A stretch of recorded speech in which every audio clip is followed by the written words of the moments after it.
Welcome to our October 12, 2009 work session. Work sessions are a more informal setting to update the council on business items. No votes will be taken. There are 5 items on the agenda tonight. Item number 3, discussion and presentation of transportation management system along Highway 9 has been removed. Public comment is allowed that is germane to an agenda item. If you wish to speak, you're required to fill out a public comment card, submit it to the city clerk's staff. Public comment will be allowed for a total of 10 minutes per agenda item and no more than 2 minutes per person. Public comment will be heard at the beginning of each item. Once the item is called, no other comment cards will be accepted. And also tonight I'd like to allow Councilmember Diaversa to introduce a special guest that's here watching us tonight. Katie, you want to stand up and come out here? This is Katie Stokes. She's running for class president in the 3rd grade at Cogburn Woods Elementary, and she wanted to come and see how we run our meetings. And her teacher, from what her mom, Mrs. Stokes, Miss Vicki Stokes here, told me her teacher started down the path of talking about municipal government and elections, etc. And Katie said, "Oh well, we could go over to the city of Milton, to City Hall, and watch one of their meetings." And so her teacher said, "Well, if you do that, I'll give you extra credit." So she's here tonight and came to meet the mayor. So good luck with your campaign, Katie. Thanks, Katie. Let us know. Thanks for bringing her, Mom. Do we have any public comment? No general public comment, Okay. sir. Will you please sound the first agenda item? Discussion on the historic preservation ordinance. Mr. Tom Wilson. Robin McDonald.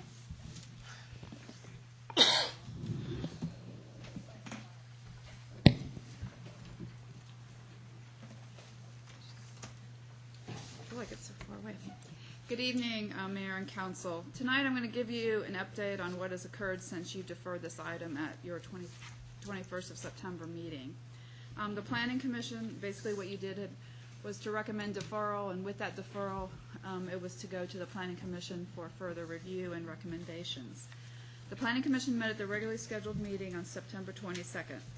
After deliberating on the ordinance, along with 4 of the members of the Historic Preservation Committee, the Planning Commission wanted to call a special called meeting the following Monday to finish the review of the document. The second meeting occurred a week later, again with the presence of the 4 Historic Preservation Committee members. The document before you that was passed out has the recommendations of the Planning Commission shown in red, as well as some questions for staff and for the City Attorney's Office. I will go over the questions posed by the Planning Commission in a minute.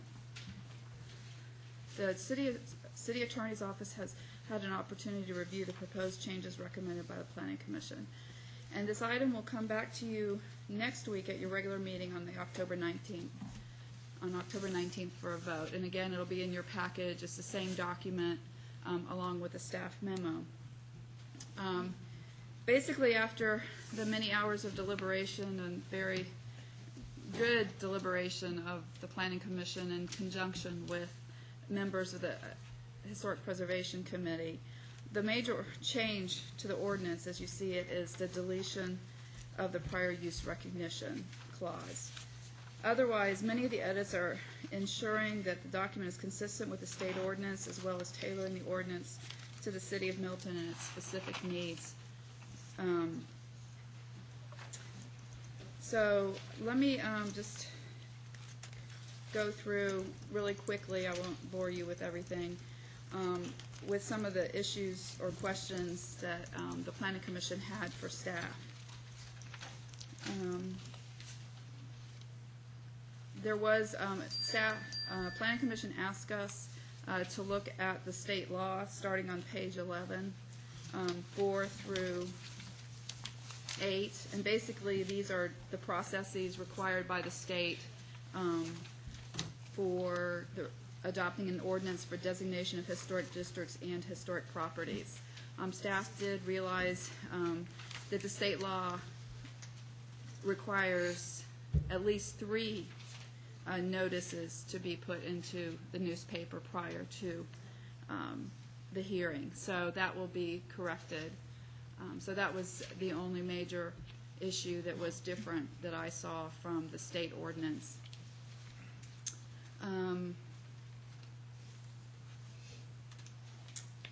Also, there was a question on page 13 toward the bottom.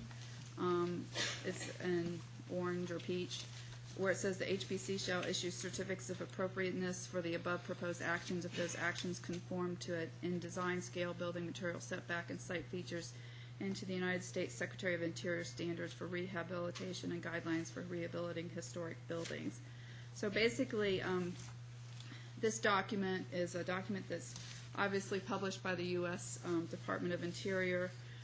It's about 185 pages. I printed it out, and there's there's guidelines and there's standards. And basically, it's exactly what it says. One of them are standards, and it doesn't appear that we have to use them, but I would think it would behoove the city to, the wheel's already been invented, and also if there's any structures that would be of enough historic significance to be a national landmark, that for any tax abatements, they would have to follow those standards. And then the guidelines, again, are just guidelines, and they are not required by law. So I was just making that clear there. There were some questions on page 17 about the fines penalty provisions, section 7. Basically, Article 29.2 addresses all violations to the zoning ordinance, and I believe that the maximum fine is $1,000 per violation, and usually that's set by the municipal judge as well. It doesn't have to be $1,000, but up to $1,000. So the Planning Commission felt like that this wasn't a very, it didn't have a lot of teeth to it as far as the fines if there were issues with not keeping historic properties up to code, or, and let's hope not, a demolition of a historic property. So I've done some, well, I haven't, but actually Travis has done some research on other jurisdictions and what types of fines and penalties were given to put forth for other jurisdictions. So I have that as well. So basically that is, there's a couple other legal questions, and if you would like to know the answers to that, Ken would be able to speak to those.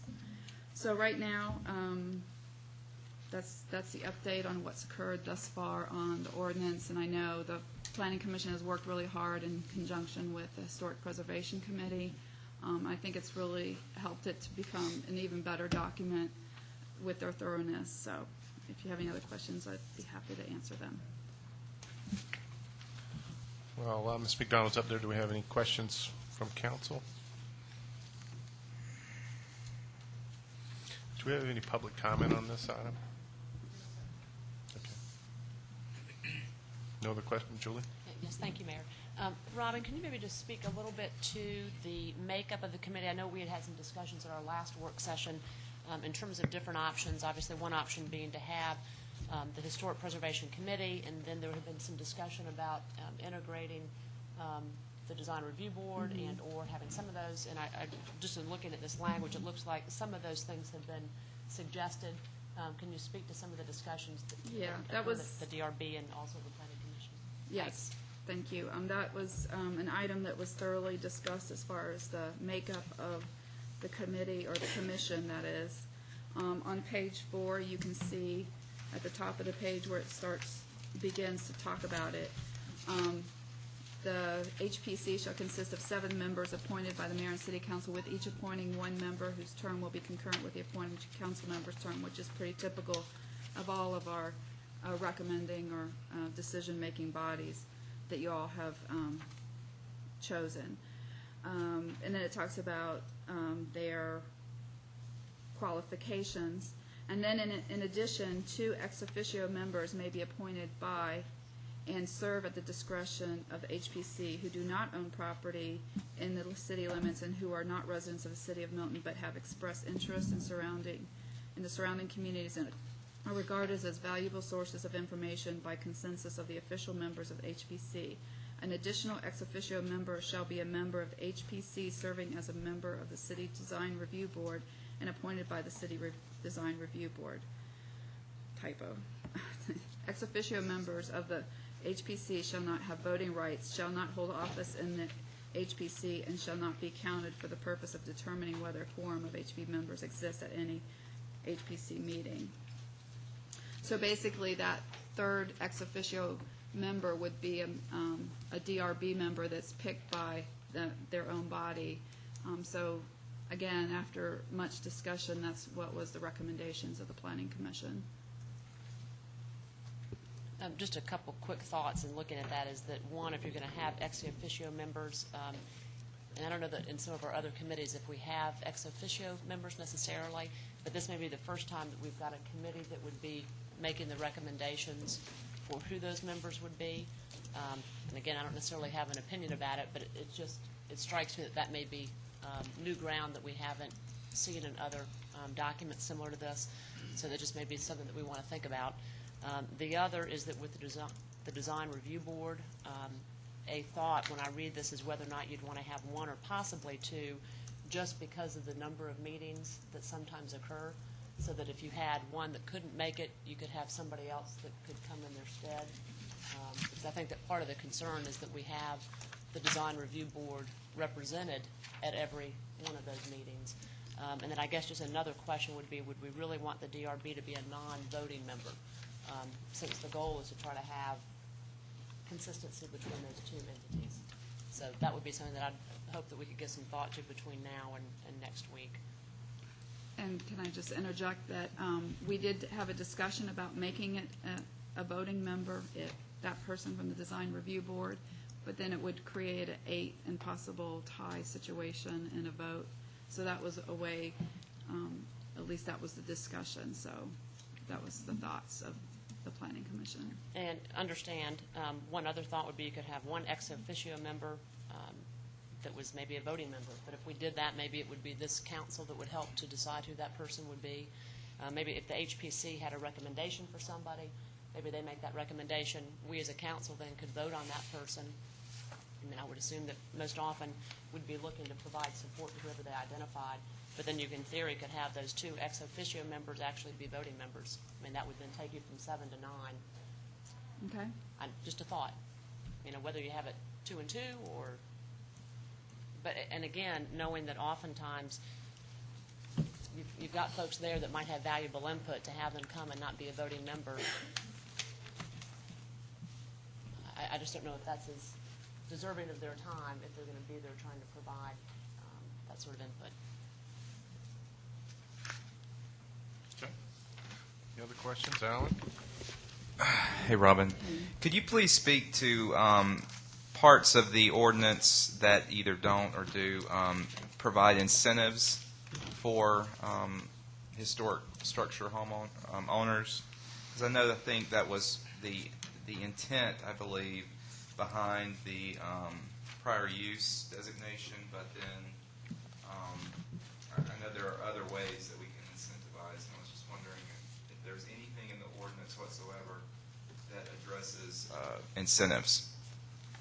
And that's one of the questions that was brought up by the Planning Commission, and that's, I think, an area that we need to work on more. And I don't think that this is, it may talk about incentives, but I think there's other documents down the line that would really address the incentives much more specifically than what we would need to. So I just need to do a little bit more research to find out where is the appropriate place for those incentives to be and what those incentives should be.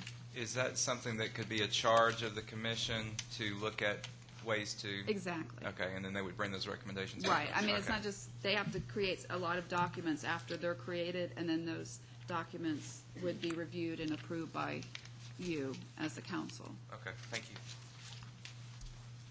Just a quick thought is within that incentive thought process is that, you know, perhaps things like grants, and again, we don't necessarily have excess cash in our budget, but if Matt or others who are looking at grants, in addition to the Historic Preservation Committee and others, if they were to identify some dollars, maybe there could be a pool of funds that then staff and working with the commission could try to identify places where maybe those funds could be allocated to assist particular landowners, and, you know, it could be a case study that somebody would put forward to request particular assistance. Things like that might be future incentives that we could pursue. Bert? I know we've got a few members of our committee that we charged to put this ordinance together, and I didn't know if it was appropriate if they wanted to weigh in or if they're comfortable with this after the deliberations they had at Planning Commission or not. Travis?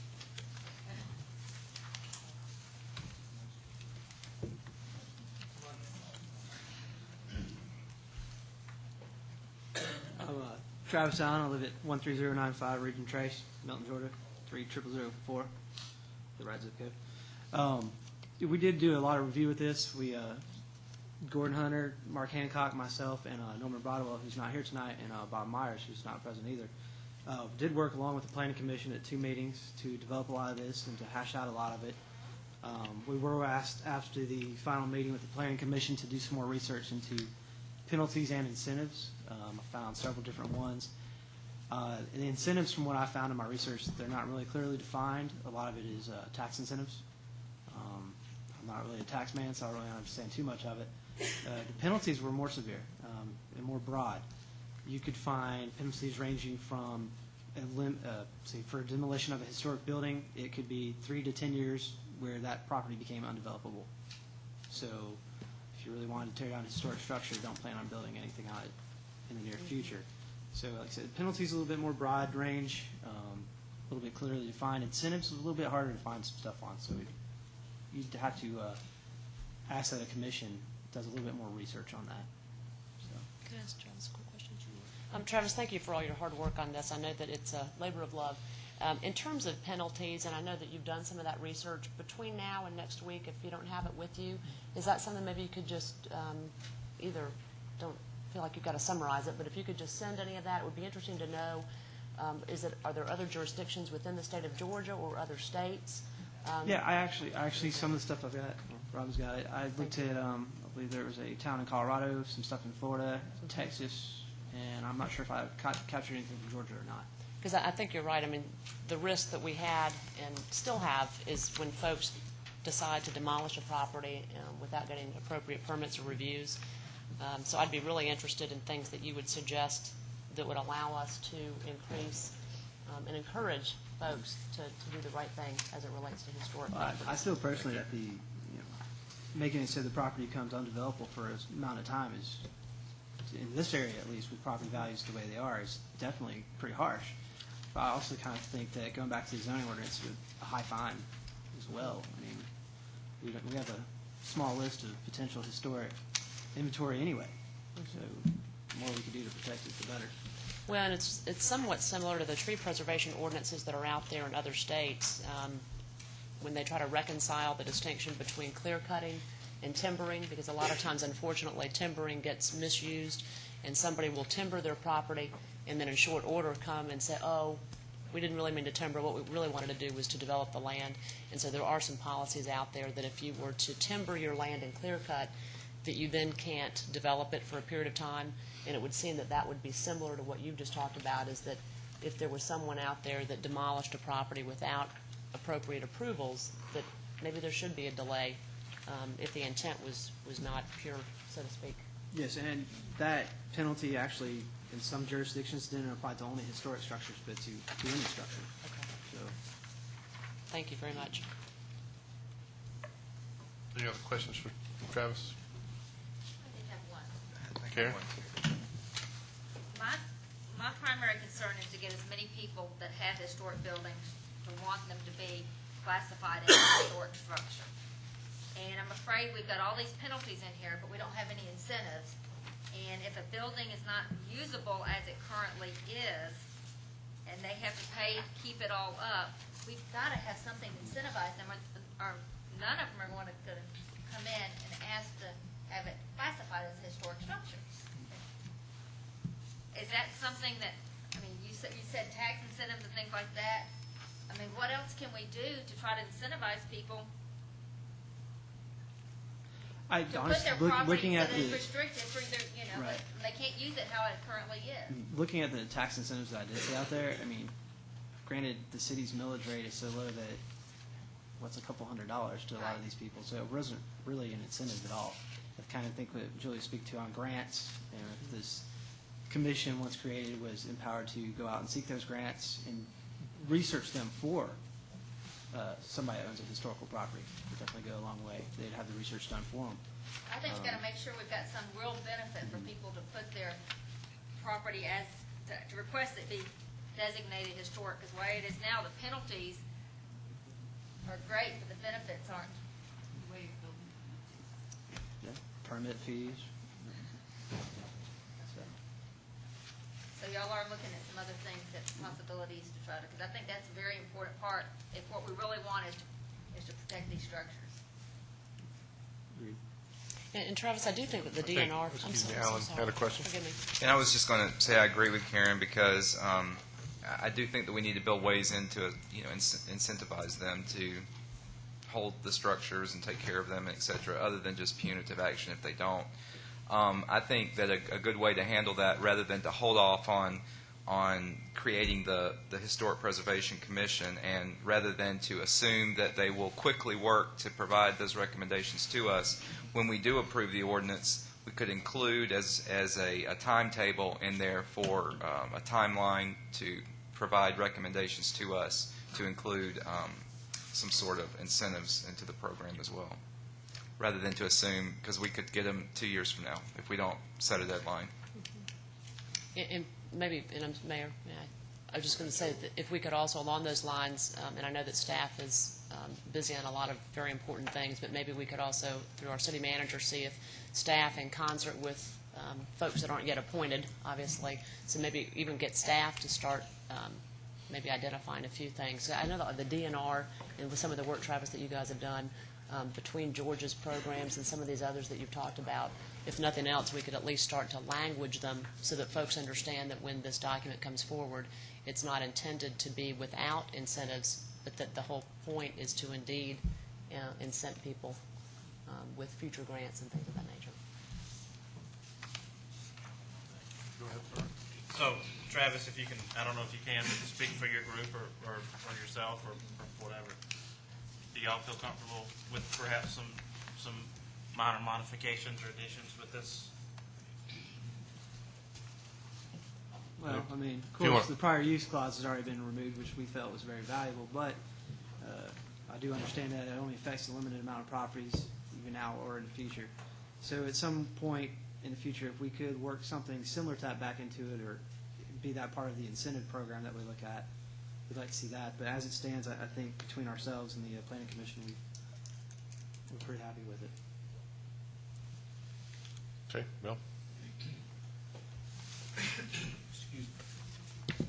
Section 6B, entitled Failure to Provide Ordinary Maintenance or Repair. What comes to mind there mainly addresses structures. But included in this ordinance are historic sites. And historic sites may be in a variety of conditions. They may be overgrown.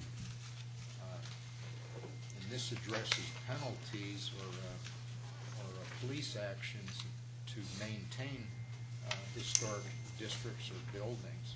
I guess I'm concerned if a site is heavily wooded or overgrown, how do you address that aspect in this part of the ordinance?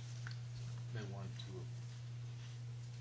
Honestly, I would really want to say, and I've had a couple examples on, I apologize, I can't remember the name of the cemetery, but it's over on Johns Creek, off of Jones Bridge. It's kind of up in the woods behind the Walmart. Similar, you got a cemetery over here up in the woods behind Wild Wings Cafe.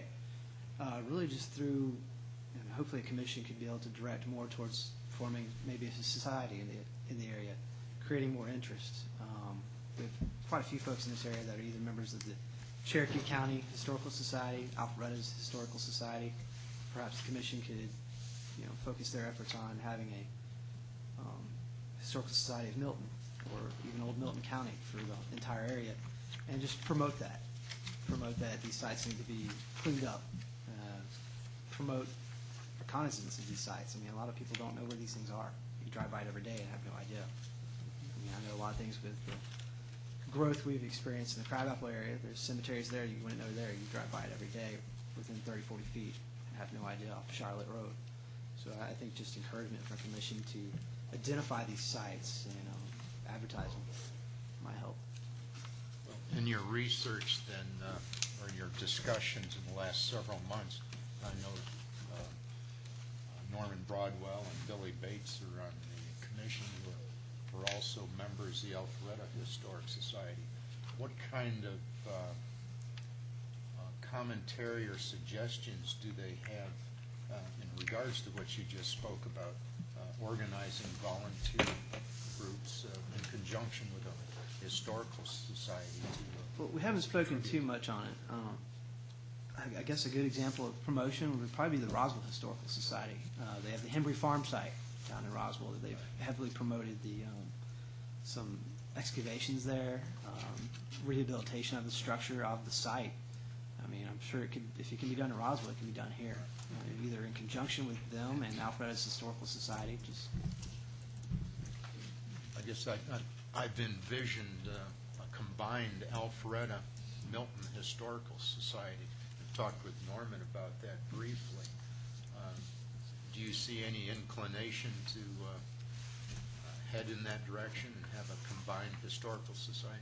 Certainly definitely. The history of Milton doesn't stop at the political boundary of Alpharetta. It's all one history up here. Oh, definitely. I agree. I'm a former board member of Alpharetta Historical Society, and I recall when they were celebrating their sesquicentennial last year that they had an old Milton County map, and as you look at the map, you see Alpharetta down in this little corner, and you realize that 70% of that map is now the city of Milton. So it's like that's not only their history, it's our history as well. It's a shared history. I mean, for years, of course, we considered this all Alpharetta. And now Milton High School is in Milton. You still have the old Milton High School with its history in Alpharetta and its ties. So I think we're forever bound by the histories of the two cities. Joe? On a somewhat related note, I'm wondering, and I appreciate your expertise because I've actually learned a lot from. I thought my time was up. I wonder because, as Bill mentioned, as far as the sites and buildings and structures, etc., I know that one part of preserving our history is just cataloging the families of the area and that kind of thing.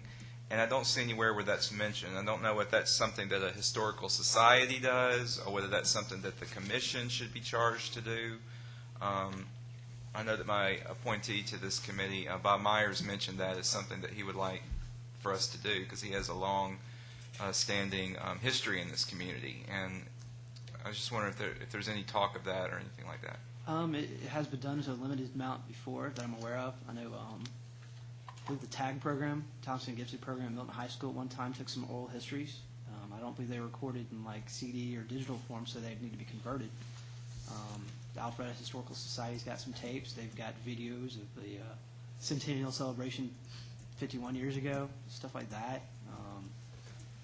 And there's a lot of the families still here. And of course, as Councilman Lusk mentioned, Norman Broadwell. The family's been here for a while. They have 2 roads named after them. The Dinsmore's family's still around. I'm sure some of the Ruckers are around. There was enough of them at one time. But yeah, I think that's something that would be a vital part of preserving our history is collecting oral stories or even written. Part of some stuff we collected from a study done in 1996 was a report done by a University of Georgia student on the Crabapple area. And just being able to go back and seeing the way the Crabapple area was in the mid-'60s is very valuable. I mean, it's completely different. And it gives a breakdown of family structures, social activities, social norms, what was against the rule, what wasn't against the rule, and whatnot. Talks about some of the everyday activities in Crabapple that, if we don't collect it now, it's going to be forgotten. You spoke of historic inventory. I think one of the first things the commission would need to do is re-inventory the area. We've not only had structures demolished before or after the last survey, but addresses have been changed. I'm sure you're aware, you might not, I don't know how long you've been here, but it used to all be Bethany Road. Now we have Bethany Road, Bethany Way, Bethany Bend. I'm sure it turns back into Bethany Road at some point. addresses have been changed to align with Fulton County's 9/11 structure. So we might have that building on inventory with the wrong address. Might be on a different lot now. So I think that would be one of the first things that we need to do is re-inventory what we have. Would you recommend that we add a paragraph to the purpose under Section 1 that addresses cataloging historical families, stories, etc.? Because that's not currently addressed by the ordinance at all. I certainly wouldn't be opposed to it. And just along those lines, I don't know if you guys have ever listened to National Public Radio, but NPR does some amazing histories and oral histories, and it really is, it's a fabulous way to capture. And I know that some of our volunteers, Patty Silva's done some of that on her own, but I think if we could do it more formally, it'd be a great addition. So whether we capture it in the purpose or not, I surely support having oral histories captured as part of the forever history of Milton. Okay. Well, thank you, Travis, for you and the whole committee for all your work. If they don't have any more council discussion, I'm going to ask the clerk to sound the next item. Item number 2 is discussion and preliminary recommendations from the Transportation Master Plan. This will be presented by Kimley Horn and Associates.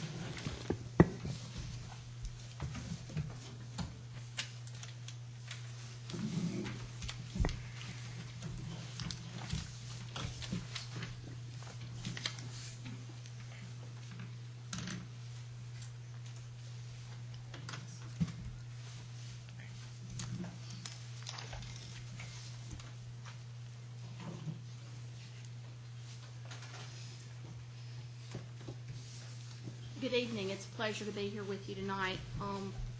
What we wanted to do was to go through the transportation plan scenario concepts that we have developed so far. What I'm going to do is have James Fowler, Christina Pastor present those first. Then we're going to come back at the end and talk about some of the key activities that have occurred up until this point with the schedule, and also talk about the funding options that relate to each of these scenario concepts. James? And I've got the PowerPoint up together. Is there something I can use to change those slides? Okay. We have published a draft version of our final report that has our very preliminary recommendations in that, and TSAC as well as city staff returned some comments on that end of last week, and so we're in the process of incorporating those comments, and we will send you guys the revised draft final report tomorrow with the staff's comments incorporated into that. But tonight we wanted to go over our preliminary concepts with you, go ahead and get that conversation started so that you guys could see what we were looking at. And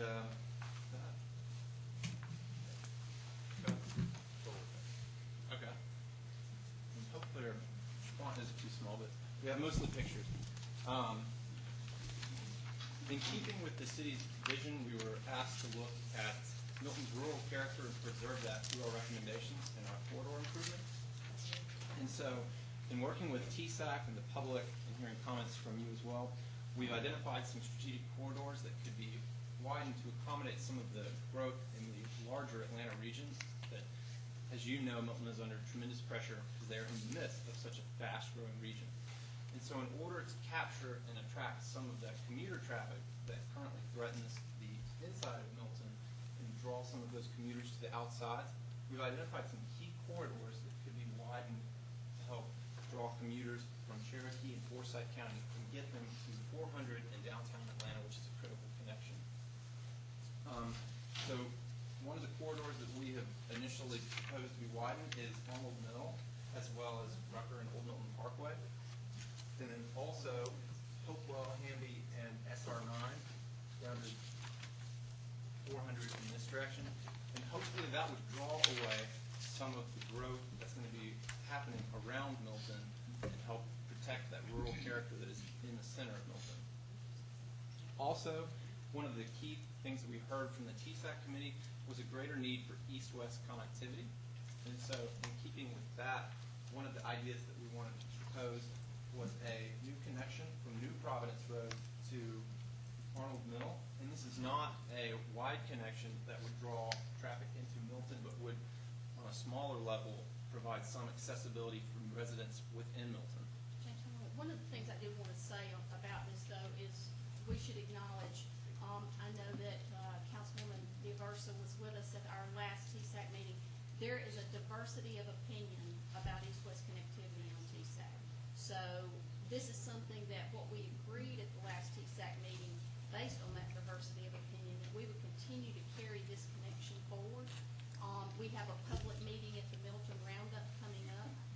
We've got some public opinion survey results about east-west connectivity that we wanted you all to be able to consider. So at this point, we're going to continue to carry some of that forward and let the public give us more input into it. But I certainly wouldn't want to move forward without acknowledging that that's one of the particular issues that both that and how Milton's future growth and such, where it might occur and how it might all fit together with the transportation plan. There's not a consensus as yet amongst TSAC, and there's really quite a diversity of opinion. It's a great debate that we're having about it. But I just wanted to be sure we acknowledge that as we move forward with that discussion. Okay. Could you just explain that intersection then a little bit more, rather than just to highlight it, because I don't have my reading glasses? Okay. If you could just speak to where you see that The occurring. I know we've connection? talked about it, yes. Okay, and you can see it on your maps as well. It's an orange line from Arnold Mill to New Providence Road. And so what that would be a small two-lane connection, and it would be a rural roadway cross-section. It would not be a major corridor that would attract a large amount of traffic. So it would be in addition to the existing road. There currently is no connection in this area, Well, when if I you understand you correctly. Yeah, I'm asking, where would the connection go? Where would you create the road? Oh, okay. The new connection would actually go just north of the existing landfill. Okay. It's kind of, just to give you an idea of what we're talking about. Yes. It would be skirting on the north end of the landfill. Okay. And in theory, would it be on the edge of that waste management landfill? Just to the north of it. Okay, Mhm. thank you. Okay. And so moving on, in your packets, actually at the back, we pulled out the intersection recommendations. And so each individual intersection is broken down by specific recommendations. But just to go over it very quickly here, because there's 25 recommendations that we made. We identified 7 locations that have the potential to accommodate roundabouts at those areas. We would like to stress that any roundabout improvement would have to be accompanied by a roundabout feasibility study. But just based on site distances and looking at the geometry of those intersections, those look like good potential places for a roundabout. And beyond that, we also looked at intersections close to 400. We did not see a need for roundabouts in those locations just because of the growth that could be experienced in this area. You could potentially overwhelm a roundabout, and just thinking 20 years out, that might overwhelm a roundabout. So we would prefer a signal at these 4 locations along the Georgia 400 corridor. And then beyond that, other intersections that you see identified on the map in orange are lanes or signage improvements to help drivers as they approach and move through the intersections. That would help move them through more efficiently and more safely and increase driver expectancy. And then we've identified 3 intersections that are actually currently being looked at by Milton Public Works staff. I think you are aware of them as well. There's a signal that has been ordered for Deerfield Parkway and SR9, and then the 2 intersections, Providence Road and Birmingham Highway, as well as New Providence Road and Arnold Mill. Those are currently being looked at by Milton staff. And on those 2 that are currently being looked at, are we going to have an update this evening in terms of where that is, in terms of design? I mean, just since we're talking about those intersections. If you want an update, Carter's here and can provide one. I meant like a really quick one, just in terms of the Birmingham Providence and then obviously Arnold Mill.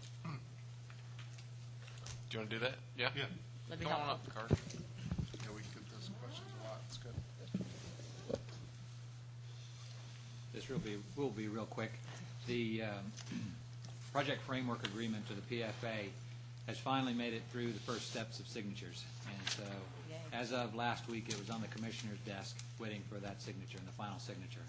So as soon as we get that, we'll get the notice to proceed, as well as issue the notice to proceed for the engineers to get going on the preliminary engineering and design for both of those intersections.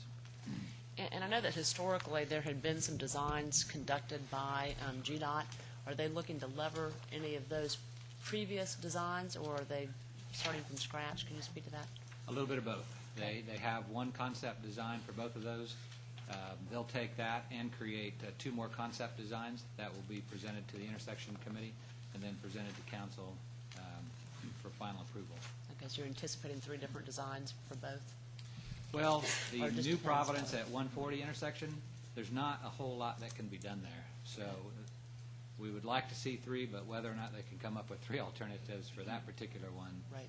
I'm not sure. But we are looking for 3 on the 372 Providence, New Providence Okay. intersection. And did Kimley Horn, when you were looking at intersections, did you speak to, and it's only because I don't have my reading glasses, did you speak to Providence and Birmingham? Was that one that was in green as a potential roundabout? Providence and Birmingham. Yes. It was not a potential roundabout, particularly due to site distance issues. As you approach that, it can be unsafe. I mean, currently I know it is. I just, historically I know, and especially with GDOT now talking about their support for roundabouts, I'd be curious as to why we wouldn't consider this. I know historically they talked about changing the topography so that you would gain some site distance. So that obviously there'd be some different things that would have to be done if that was pursued. Well, and I think in our initial discussions with the engineer, that'll be a concept that is evaluated. How far that gets through the evaluation process will just depend on a lot of those types of issues. Okay. And how much work associated with that roundabout will have to be done. So the fact that this map doesn't highlight it doesn't mean that it wouldn't be pursued. That's right. Okay. This will kind of give you the overall. When we get down to actual specific details of design, other things may become available to us that we may not have seen at this high-level evaluation. Thank you. Carter, would you mind sharing with the council, too, the estimated time frame? I know we're starting preliminarily engineering, but I want to let everybody know it's not a real quick process and maybe 2 to 3 years. Yeah, it's not a quick process. Anytime that you are using federal funds for these types of projects, there's a long, drawn-out evaluation and environmental process that goes along with it. So we are probably looking at 2 to 3 years out before we start seeing construction on these projects. Okay, thanks for the update. Ms. Carter said the high level of analysis that we applied. We looked at things like the geometry, the approach, geometry, site distance, right-of-way constraints. And so we identified some of the low-hanging fruit, so to speak, of intersections. It doesn't necessarily rule anything out, and it's not necessarily set in stone what we did recommend, but that's a good direction.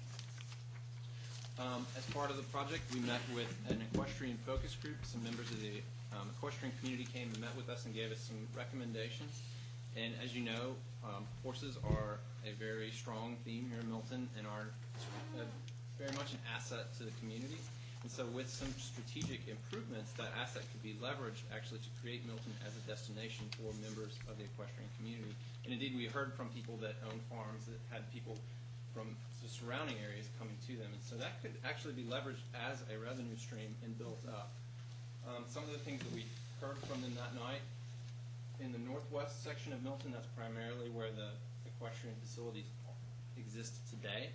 And so that's where they are interested in seeing the greatest amount of improvements and investments. It wouldn't make sense, obviously, to invest in horse trails throughout the city, but in the northwest section, that would be the most strategic and logical place.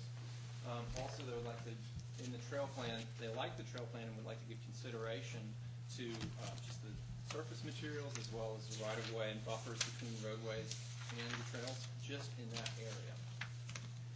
In addition to that, there's a unique opportunity for an equestrian trail facility along the AGL gas line that is up there. And actually, if you walk out onto the gas line, you see horse tracks there, so some people are using it today. Mm-hmm. But there could be an opportunity with talks with AGL to create a unique corridor. And we just have a picture of that shown that's private and separated from roadways. And so that would be a great place to actually walk horses. And in addition to that, they would like to see pedestrian or equestrian facilities at Birmingham Park, and I know there's already talks of that. And then, in addition to that, maybe some information on the city's website, a page possibly to exchange information and provide information about Milton's equestrian assets. And so those things combined could strategically position Milton to capture some of that equestrian focus from the region. Can I ask a quick question? Sure. When you're talking about the use potentially of the gas utility easements, had there been discussion also about the transmission lines with GTC? Obviously, that's a separate utility, and they're separate areas, but very similar in nature. So was there a discussion about those as well? I'm not sure if that specific one was brought up that night, but certainly any of the utility easements could be discussed. It would just be a suggestion. I don't think we'd want to limit We it to can just add that as well. Yeah, just a suggestion, because you have a lot of, unfortunately, we have a lot of transmission lines that do run through that area, but it would be similar. They would work. Actually, several of these utilities cross, particularly they cross within the Birmingham Park area. But obviously, the key is to be able to get permission from both GTC and AGL to be able to utilize those easements. But if we could broaden that a little bit, it probably would make sense. Absolutely. Moving on, we also met with the cyclist group here in Milton, and many of the things that we discussed that night, among top concerns was driver awareness and education. There's a strong group of cyclists in Milton, and as well as from surrounding areas that come through Milton. And so, again, a great resource could be an information page on the city's website that just provides rules and regulations relating to cyclists and drivers and that interaction that takes place, as well as posted information and information exchange regarding group rides. There's a lot of groups that ride in Milton regularly, and so just leveraging that would be a simple thing. Also, there's some opportunities for some increased signage and striping in Milton. You may know this, but Roswell is actually installing bike boxes and sharrows in certain places in their city, and basically that would just cost the paint to do that. And what a bike box is, if you did not know, it allows a cyclist to pull up at an intersection in front of vehicles and safely make a left-hand turn so that vehicles can see the cyclists before they move through the intersection. And in addition, sharrows, or shared access arrows, as they're called, for narrow roadways, as you might see in many places in Milton where there's not enough room for a full paved shoulder or indeed a full bike lane, you can paint these sharrows, and it actually increases driver expectancy. It lets drivers know where to expect cyclists, and it allows cyclists to know where they can safely navigate and be visible to drivers as they're moving along those narrow roadways. In addition to that, we'd like to recommend bike racks at more facilities around Milton, particularly commercial destinations, and that could be accomplished through overlay ordinance, including paving of shoulders or bike lanes with other roadway improvement projects. It could be expensive, obviously, to widen a road, and you wouldn't probably do that specifically for a bicycle, but as roadway improvements are made, you can incorporate perhaps just a paved shoulder or a full bicycle lane at those locations. We also met with the Milton Disability Awareness Committee, and they identified some specific places that they thought could be improved. And we won't go through all of this tonight. We have a lot of information, but specifically regarding timing of pedestrian crossings, as well as crosswalks and gaps in sidewalks at places where they frequent. Also, one of the key things that we heard from the Disability Committee was the need for an expanded paratransit service. And a paratransit service is an on-call service specifically for the disabled. And that may be an expensive thing to implement citywide, but we would certainly like to put that on the table to be discussed. It can be implemented through many different ways, possibly partnerships with surrounding communities through the North Fulton CTP, or potentially expanded service from MARTA. MARTA Mobility currently operates within a quarter mile of their existing bus routes, and as you probably know, bus routes only access the very southeastern edge of Milton, and so coverage does not extend throughout the entire city of Milton for MARTA Mobility service. Regarding pedestrian improvements, Milton has, as you know, a great trail plan, and implementing that trail plan would actually address most of the needs of pedestrians throughout the city. So we would like to recommend that Milton focus on key locations such as near Birmingham Crossroads, anywhere near your commercial districts, Crabapple Crossroads, the southeast where office and retail exist, focusing on those and expediting those sections, as well as around schools, particularly where the Safe Routes to School grant does not extend out to. In addition to that, In reviewing our intersections and doing our drives through the city, we noted several places where crosswalks intersected roadways, but there were no painted crosswalks. The sidewalk ended at the intersection, and there was no crosswalk for pedestrians. And so painting those crosswalks, as indicated in the intersection recommendations, would be a great value to the city. Regarding bridges, as you know, Milton is undergoing a bridge assessment, and out of that, just to pull a piece, the 4 bridges that were identified as structurally deficient were these 4, one of which is actually in Milton's current short-term work program. We recommend that the other 3 be included in the next round of work programs as available. And then moving on to transit improvements.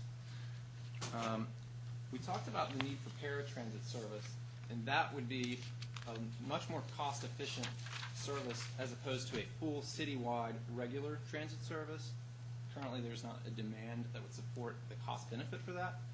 However, what's critical for Milton is to realize the relationship between Milton and the downtown Atlanta area, and then to going into the North Fulton CTP to encourage the creation of managed bus lanes along Georgia 400. There's a park and ride facility at Windward Parkway. If a managed bus lane is provided, that would allow those buses to move actually faster during peak hours than the personal vehicles.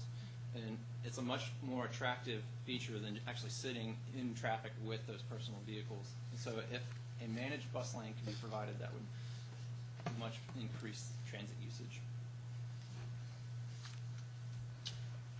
In addition to that, we've done some other research and studies. The City Council has already seen our pavement management evaluation and recommendations. Our access management guide, as well as our impact fee feasibility assessment, has been handed over to city staff, and they're commenting on that, and then we're finalizing those documents. We actually included the executive summary from our impact fee feasibility assessment in the back of the packet. And it, just to go over that very briefly, there's not a huge revenue potential from impact fees based on our consultant's assessment, but there is some in the order of road potential, and then after that is parks, and then fire. Those services, there's the potential for impact fees. And then after that, and that's the page there. After that, Crabapple Crossroads, we did an in-depth analysis of Crabapple Crossroads community, and then Christina Pastor is going to go over some of those recommendations as well.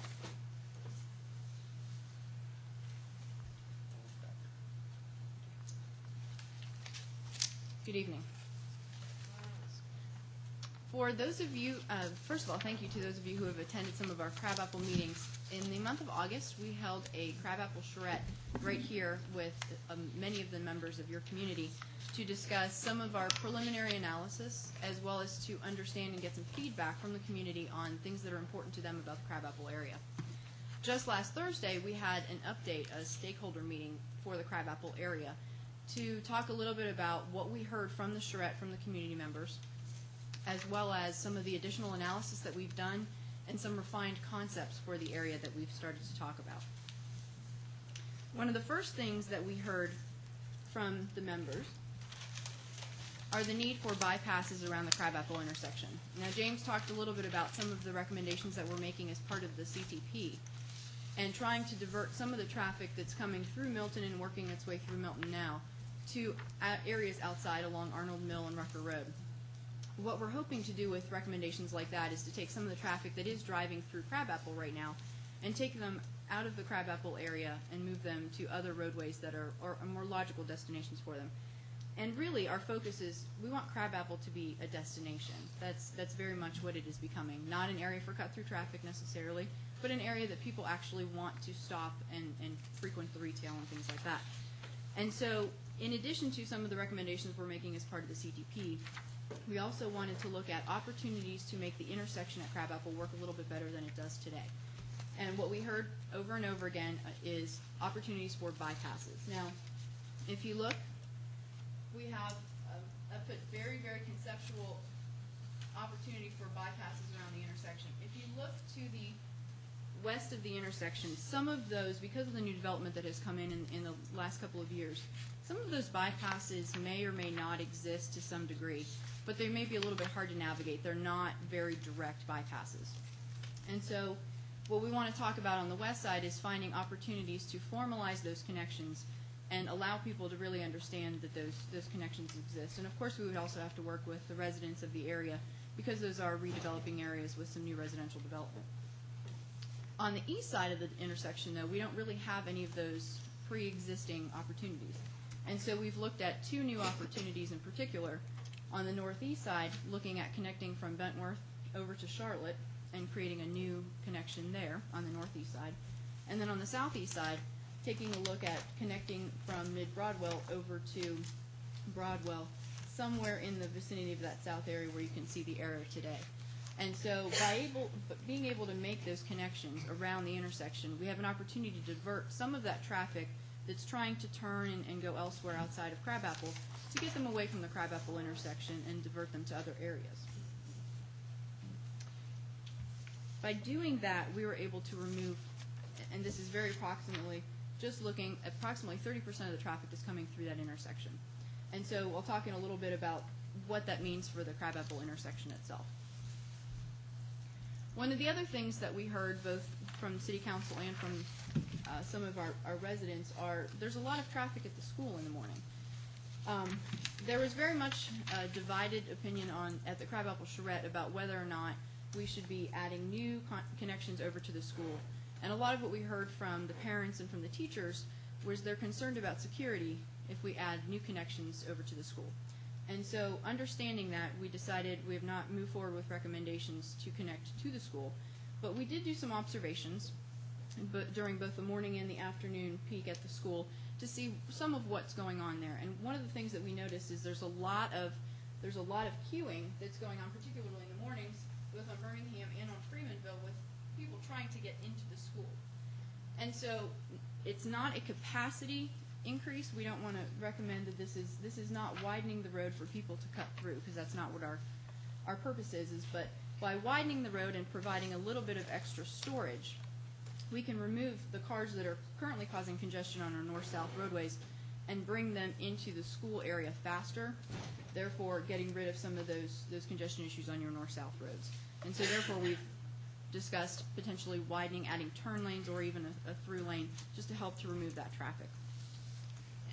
If I may, you're clarifying that on School Drive, at Milton High School and obviously Northwestern. On School Drive. So did any of these other connections speak to the elementary school, or this is all focused on the middle and the high?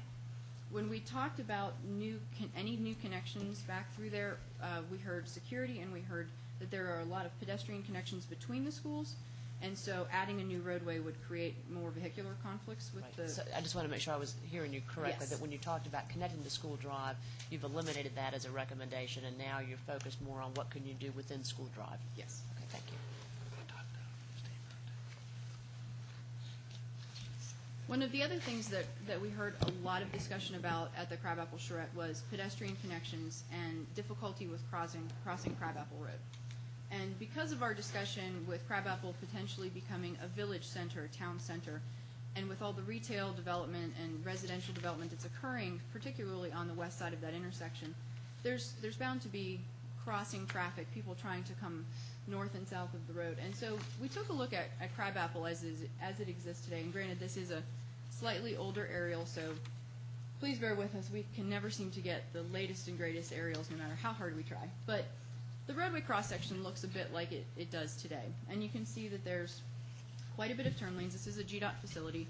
And so as part of a GDOT facility, you normally see quite a few turn lanes, some of the large sweeping right turn lanes to help people get quickly into and out of the development.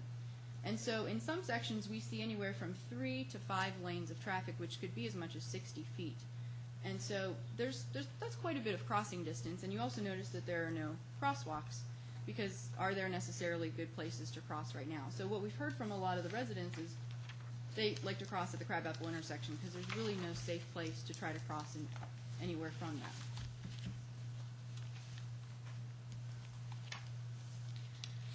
What we've done is taken that same 5-lane cross-section, and like I said, it varies from 3 to 5 lanes, but we've taken the 5-lane cross-section and talked about some opportunities for what we can possibly do there.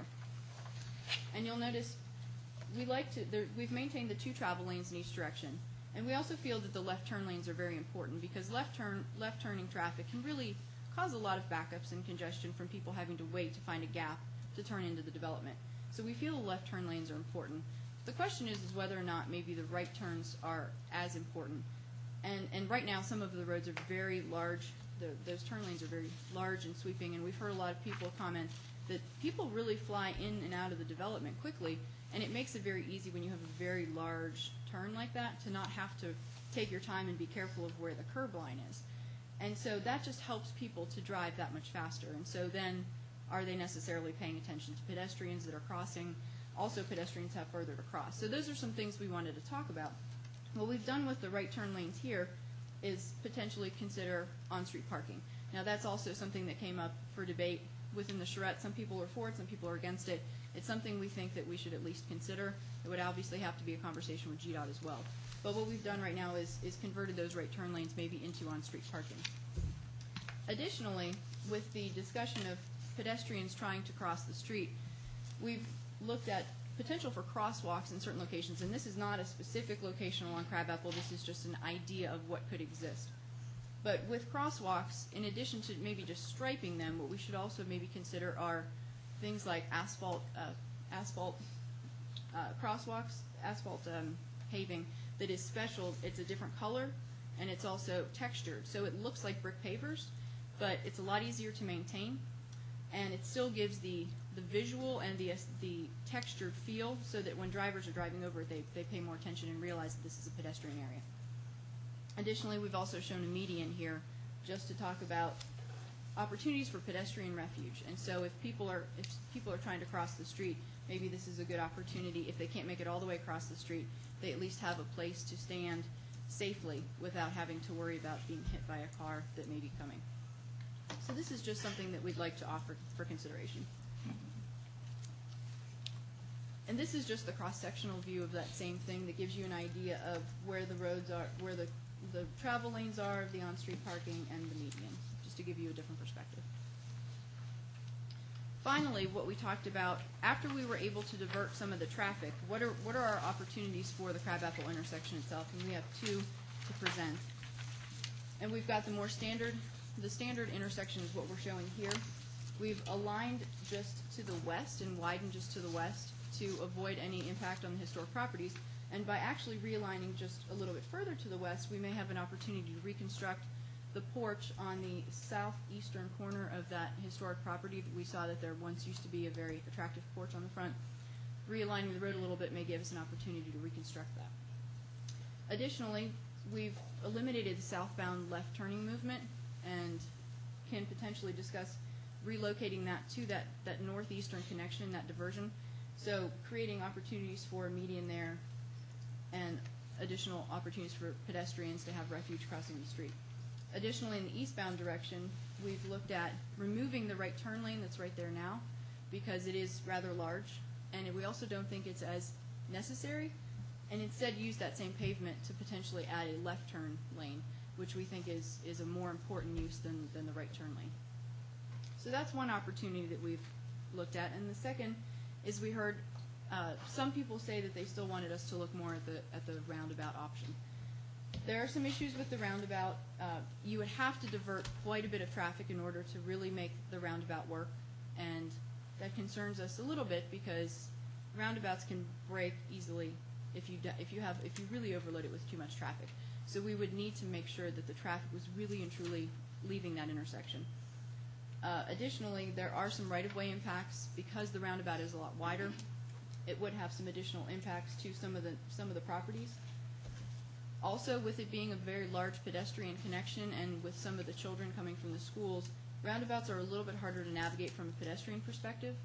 And so that's something else to consider with the pedestrian traffic is it's a little bit further to walk with a roundabout, and it's also you have to pay a little bit more attention because the signal doesn't tell you when you actually get to cross.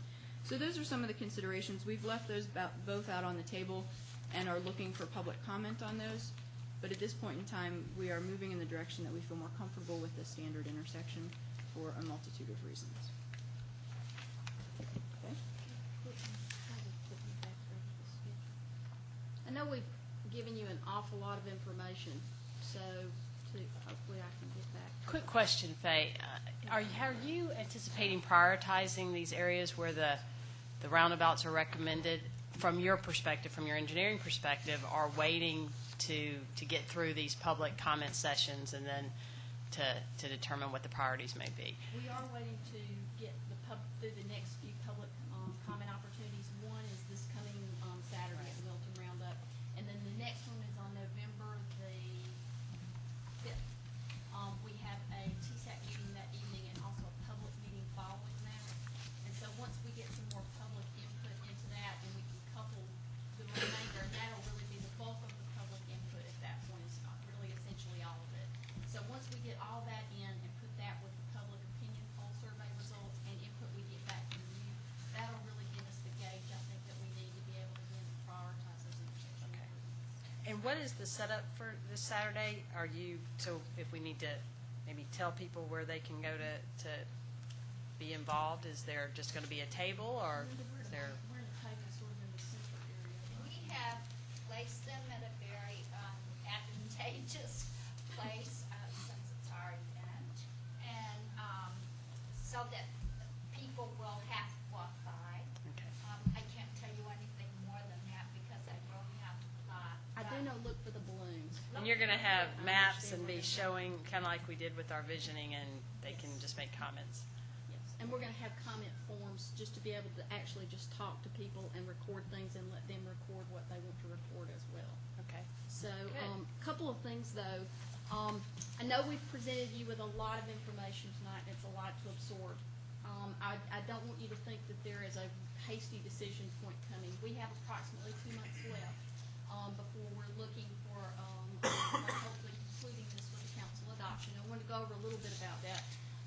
As we've already mentioned, we've got the Milton Roundup and what will also be the Crabapple Town Hall meeting to continue our conversation about the presentation you heard tonight on Crabapple. On November the 10th, we'll have our 6th TSAC meeting. Our last meeting was very much a working session. This one will really begin to hone in on what the recommendations are going to be and what the TSAC committee will be bringing back to you, and it will be followed by a public meeting that evening. So on November the 5th, we'll be in this room, and we meet from 6 to 7 with TSAC and then from 7 to 8 with the public. On November 9th, we'll be back to you in another City Council work session to discuss what those final recommendations are, offer you some prioritization. One of the things that we want to talk about in a few moments tonight, too, is a little bit about some of the funding concerns that I know that is on everybody's mind. Everybody has. There's not enough money for any of these programs. Joel Stone, who's with our team, is here with us tonight. Joel has decades of experience at the Atlanta Regional Commission and some experience with GDOT before that. And typically, Joel and I, with my federal highway background, really work together on trying to think through what some of those funding opportunities can be. That said, and before, not to steal our thunder too much in a few moments when we get into this a little bit more, but there are no magic bullets, and I wouldn't want to suggest that to you at all. But we do want to talk a little bit about how you have an opportunity to be more strategic about funding, I think, than perhaps we've seen in some other areas. And then on December the 14th, again, a presentation at a council work session of the final report with the adoption scheduled after that. So we've got a couple of months left that we're going to be really working very closely with you. We've had great interaction, not only between our staff and the CPAC, but also between the TSAC and CPAC committees. I know George can tell you I've been in a number of CPAC meetings. There's a couple of things that I think that are shaping up to be key issues. One is the east-west connectivity issue that I talked about earlier. A lot of diversity of opinion about that. And I think it relates to the other issue, which is how do we want to grow, where do we want to grow, do we want to grow, and what do we want to be. One of the things that you saw earlier with our recommendations, and this was a result of our close working with CPAC, was in looking at, we go back to our original vision statement of Milton as a community that is rural by nature, and wants to maintain that community character, and at the same time understands the need to leverage some of the opportunities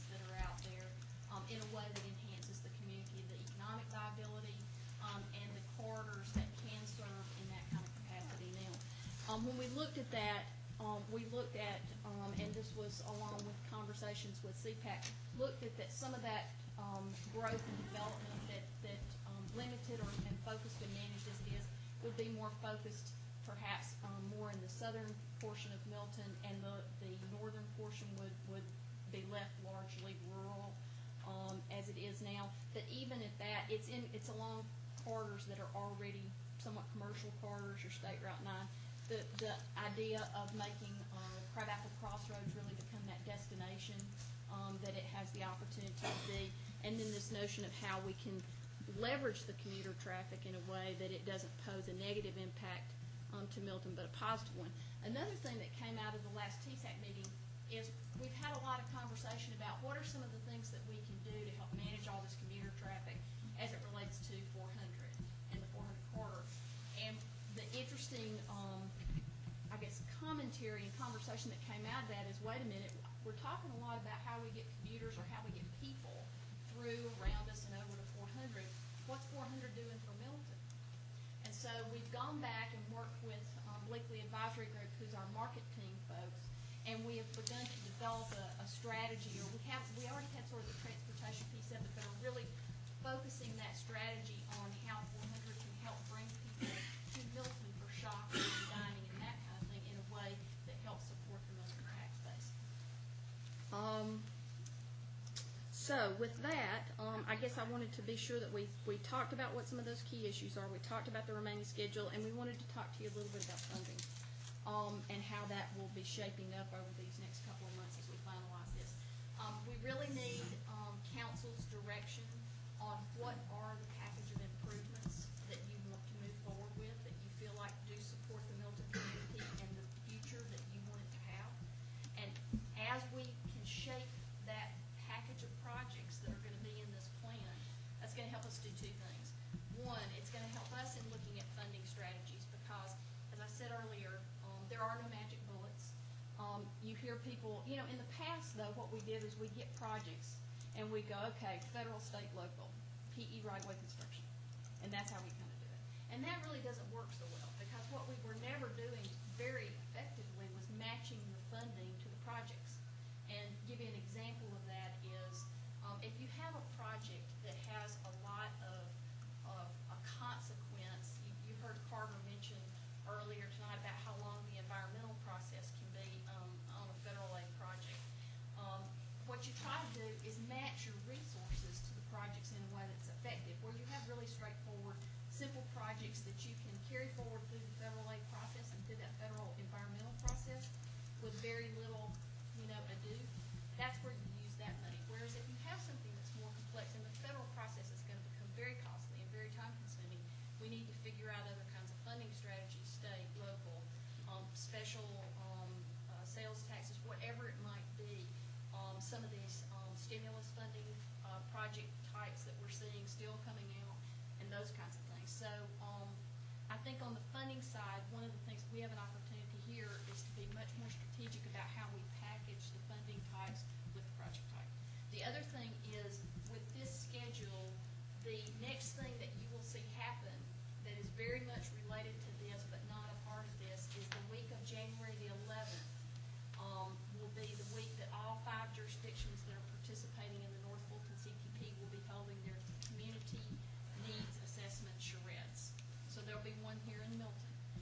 And one of the things that we're going to have ready in Milton is a very fresh, very current list of needs ready to put right into that process and begin to, because one of the funding opportunities that's there, and I think our team alluded to this a little bit earlier, is a lot of the needs that we see in Milton, not so much internal to Milton with the intersection improvements, but some of these larger needs, more costly needs, are multi-jurisdictional needs. They need to be looked at from a cost-sharing basis amongst all the communities that benefit from them. Even with the North Fulton CPP, we're not only looking at those 5 jurisdictions, but we're looking at all the counties surrounding us.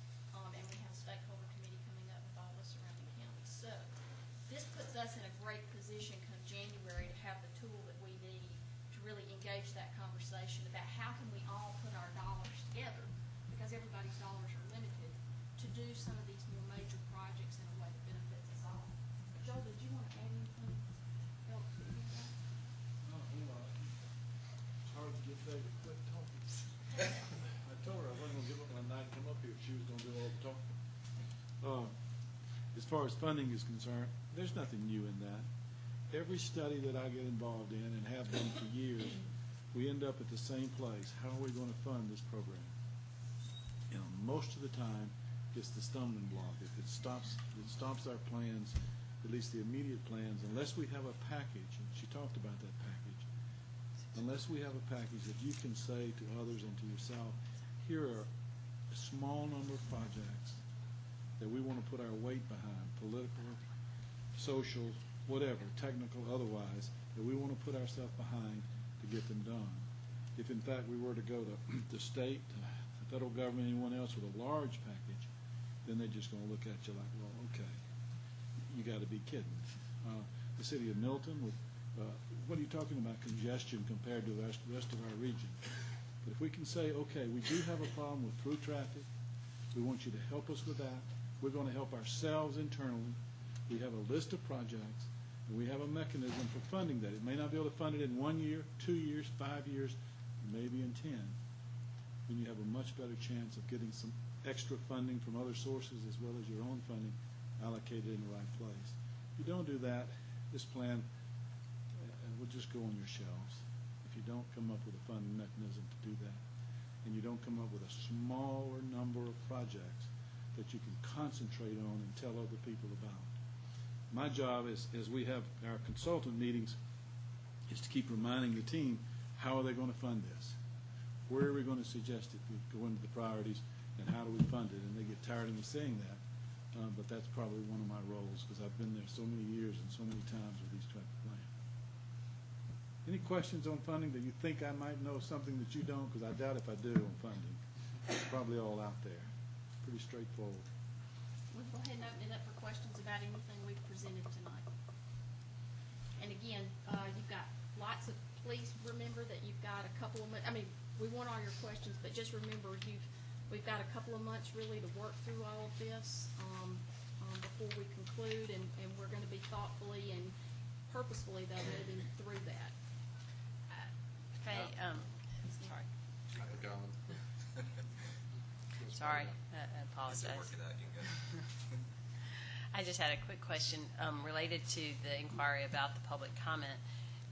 Will you share that information with us? Will you have something when you present to us what the comments were from the public? Mm-hmm. Okay. And we have been offering public comment summaries along the way. And then you also have the results tonight, interesting results, of the, this is just a summary. And if you want all the detail of it, we've got all the detail of it in your vote too. We just were trying not to necessarily overload you with all of it. But this is the survey results from the public opinion, the scientifically valid public opinion survey. And I thought that there were some things that were very interesting with regard to maintaining the city's rural tradition and allowing some development, but clearly over a third or about a third of the residents wanting to be sure that rural tradition is really held on to. The idea of, and at the time when the survey was being developed and we were getting comments, think of that term downtown area as activity center rather than downtown area for as far as Crabapple goes. But there's a lot of support for Crabapple really becoming a strong activity center within Milton. There is a lot of support for particular, transportation improvements, and those are all noted here. So there's a lot of good information in here as well with regard to that. But these upcoming meetings, we will be sharing with you the comments that come out. Can we also, I'm sure you guys can provide this by area or by district, maybe by character area is more appropriate. But it'd be interesting to see how the respondents provide information based on where they actually live. We can ask that in these upcoming meetings. On this, it was actually reported out, and we have that in the detail. It was reported out by each of your districts. Okay. If people knew what district they lived in. And I should tell you that, interestingly enough, most people did not know whose district they lived in. And just as a quick footnote is that we're all representing all of Milton, so just to make that clear, since because it's a continued educational component, that we may live in a particular district, but all of us represent the whole of Milton. Bill? Faye, Yes, sir. regarding funding, understanding that there's a discrete fund out there, at least the state and feds also. Everybody's fighting for the same pot of gold out there to improve their transportation programs. What sets one application apart from another? Applications for some improvements in Milton versus Johns Creek or Sandy Springs. And understanding, too, that you work for these different jurisdictions, so you're kind of fighting the battles against yourself there, too. Actually, I don't think of it that way at all, because I think that especially with the North Fulton CTP, rather than these very individual kind of improvements, I think the thing that the focus of that is these broader improvements that would benefit everyone, that genuinely would benefit everyone. So I don't really look at it that way. But I will tell you, I think there's a few things that set aside any successful project application to GDOT, in particular. One is that you really do have a lot of the information that we've been developing here, a very well thought out, very well articulated project need.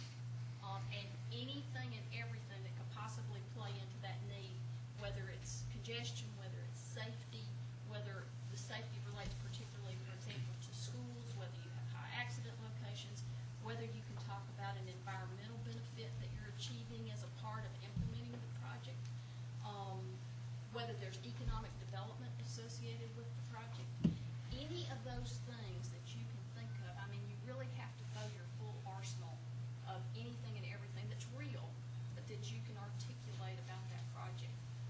The other thing, and I think this is just as critical as any piece of technical information that you have there with it as well, is someone who owns the project and who's the project champion here. And it can be, your consultant team can be a part of that, but I will tell you that the people that get projects done, they're asking, they're reminding you one more time that they really have this need, and look at all the benefits that are going to occur. And you have to stay with it, and you have to be persistent. This is not a short process, it's not an easy process, but you stay there and you get it. I think that that's another thing. The last thing that I think is critical is if you do have some resource commitment to make to the project, whether it's, matching more than is required, or whether it's an in-kind donation, say it's a right-of-way donation that can be made, anything where you're able to demonstrate that resource commitment as well. Those to me are the three things that I think make a difference. I think there's a fourth, and that is that the improvements have to benefit more than just the city of Milton in your case. If it's just for your residents, then they're going to say, well, you're going to take care of that. If you're looking at accommodating some traffic, like on Arnold Mill or State Route 9, you have to get, of course, there's state routes too, that certainly helps. You have to get more chance of funding if it has benefits beyond your own city, to a state government. And I'll say it one more time, the whole idea of somebody owning the project, that is just critical. Think how many projects in this region are competing for funding at the state level every day. A lot. And I think you just have to be a passionate advocate for your project and stay down there and practice it. Maybe being a pest, but it's how you get it done. Mayor. Karen? We have heard that there is now federal funding for roundabouts. Can you expand a little about this new program, timeline, what's required of it, how it is the same or different from other projects? Well, it's different, first of all, because it's 100%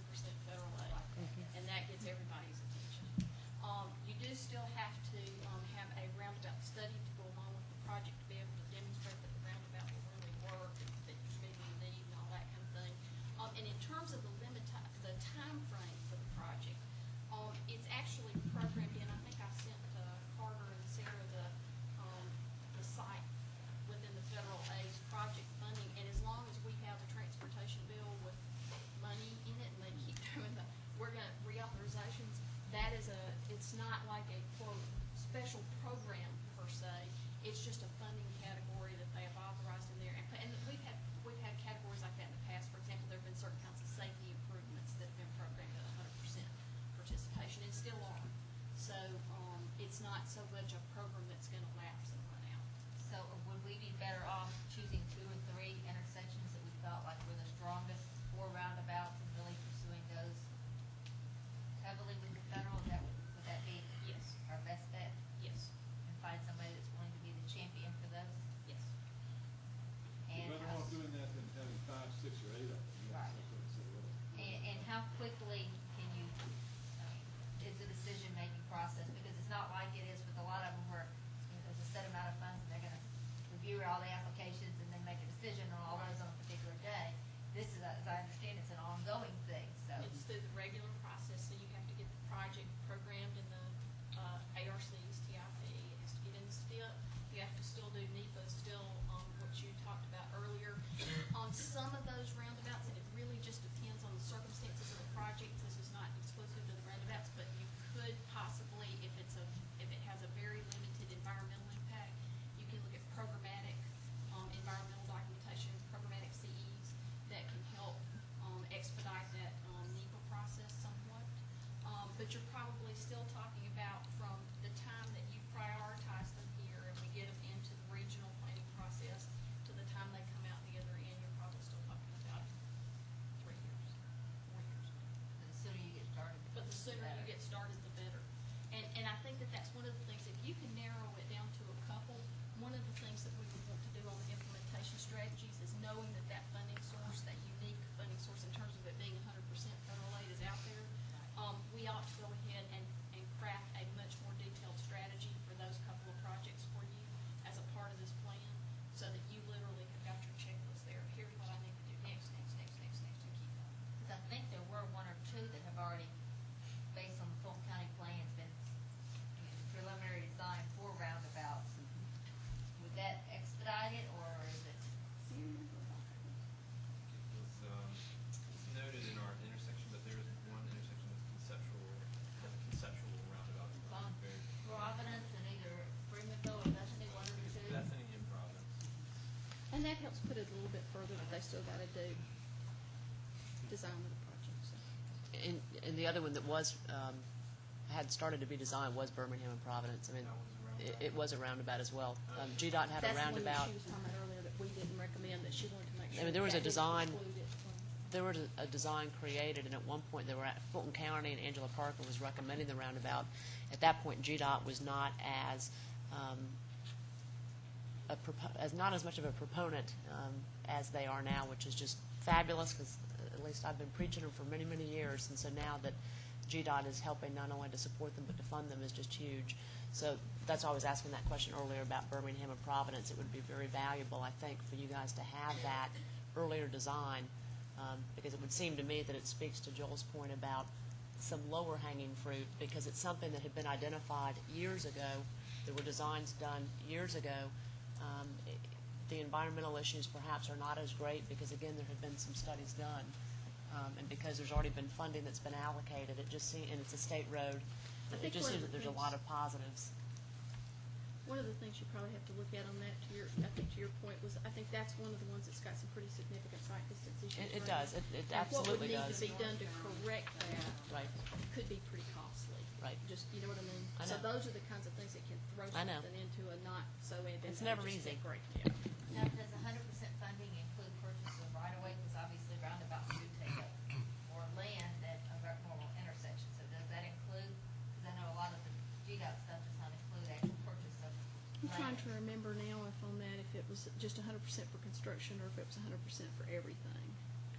I'm not sure if it does or not. Yeah, I'll have to go back and look at that, and I'll send you an email about it tomorrow, because I'm trying to remember if it was just 100% construction or if it was 100% PE right A away lot of them construction. are 100% construction. Yeah, and I think that that's right, but I want to make sure before I tell you that.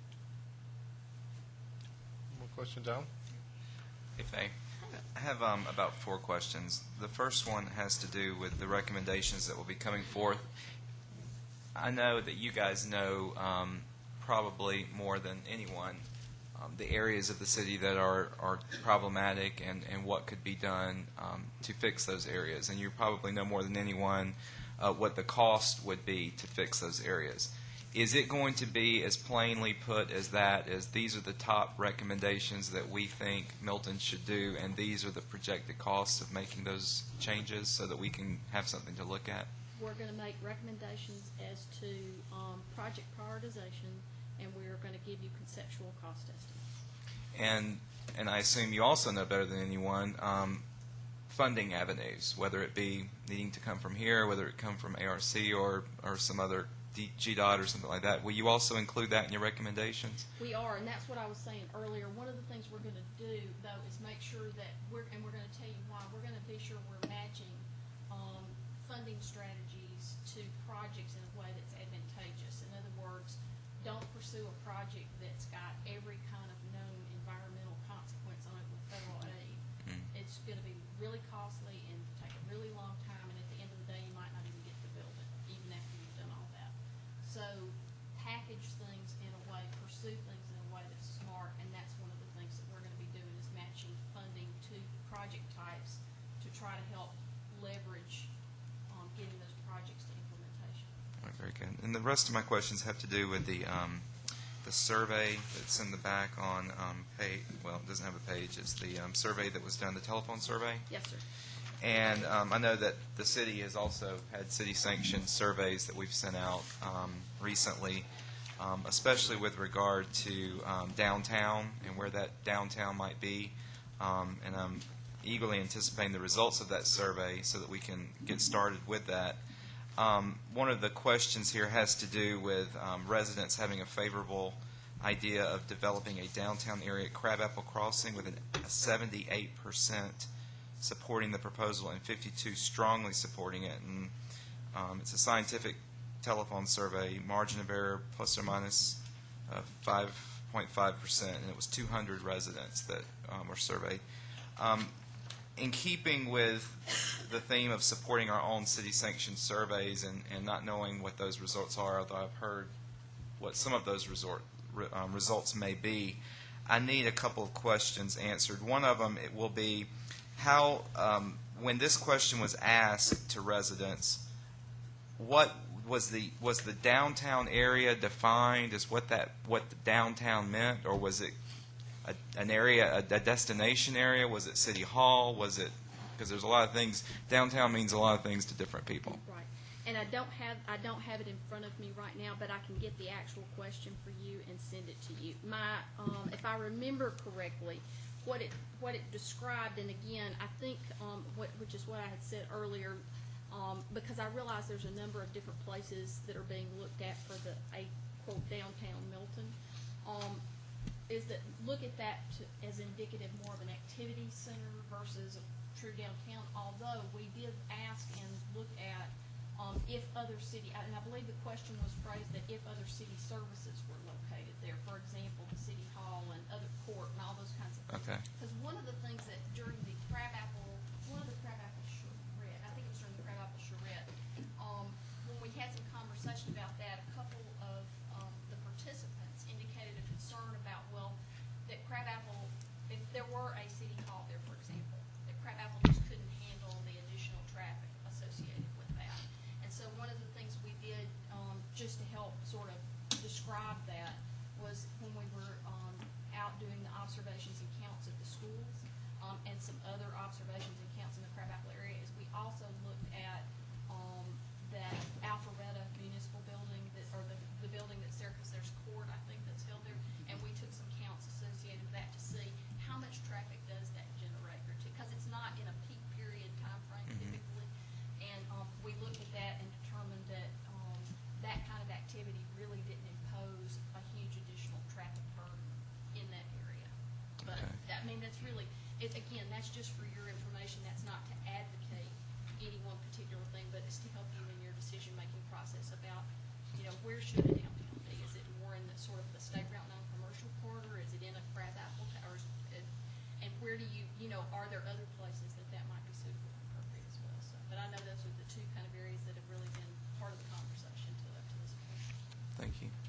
And I guess this question would be for Chris. In light of that survey that was sent out to citizens, if there are statistics that come back that are at odds with these statistics, what are we going to use? That's a good question. We didn't ask the question in our survey, where would you like a city hall to be, and list out options. The question we asked in our survey was simply whether or not a city hall or a town gathering area was important to our citizens. So I don't know that there's necessarily going to be a conflict between the two surveys. Obviously, I'm comfortable with our survey and the fact that it was a valid survey. We at this point just have a preliminary draft in with results. It'll be for presentation, hopefully at the November workshop. But I don't know that we're going to have comparable questions to say, uh-oh, we've got a conflict. Okay. So just so I'm clear then. Well, you do though have the survey, you may be remembering the first survey that we did, so it was fairly representative, and it tended to know that Highway 9 would be the favorable choice. So we do have a statistically valid survey that asks citizens where a city hall and or downtown, because again, downtown means different things to different people. Do we have a statistically valid survey that says that we've asked citizens where that should be? I have not done one of those. No, the one that we did, that the city did with the National Citizen Survey that we just got the results back on, asked 4 free-form questions that we could specify what they were.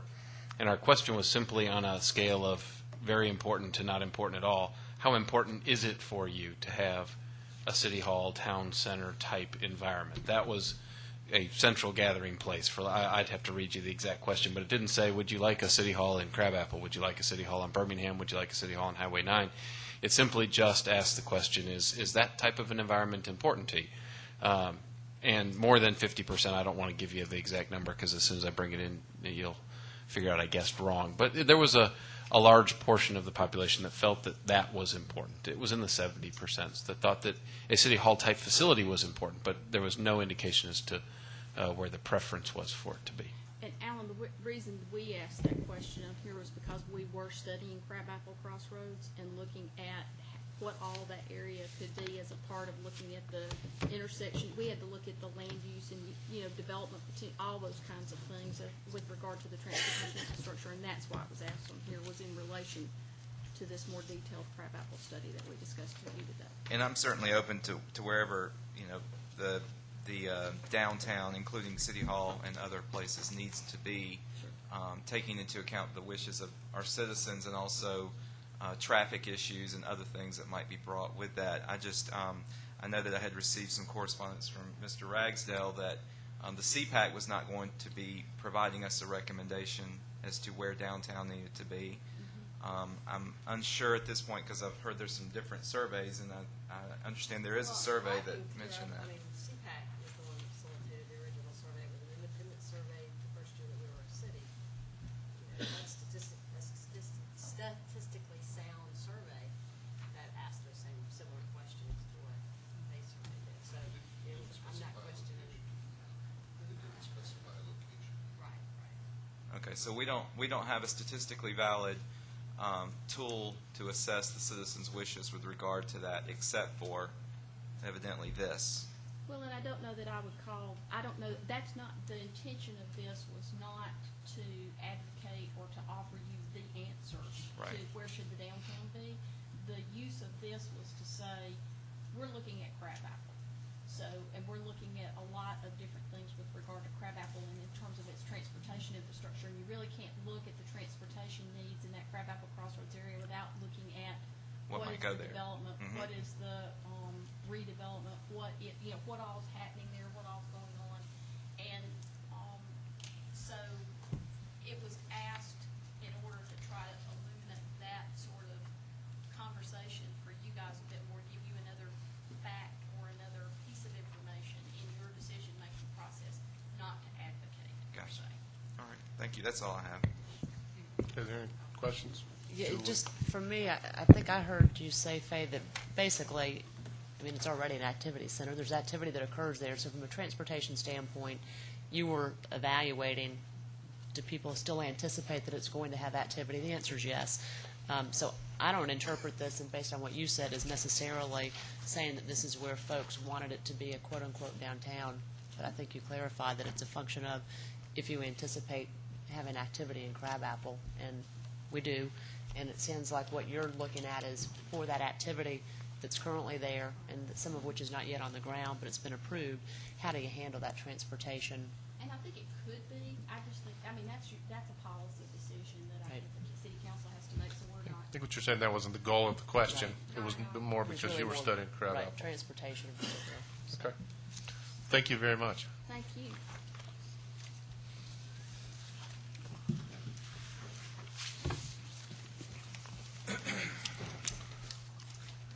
Okay, item number 3 was removed from the agenda, so if the city clerk will please sound the next item. Discussion on the assumptions used to develop the comprehensive land use plan. Mr. George Ragsdale?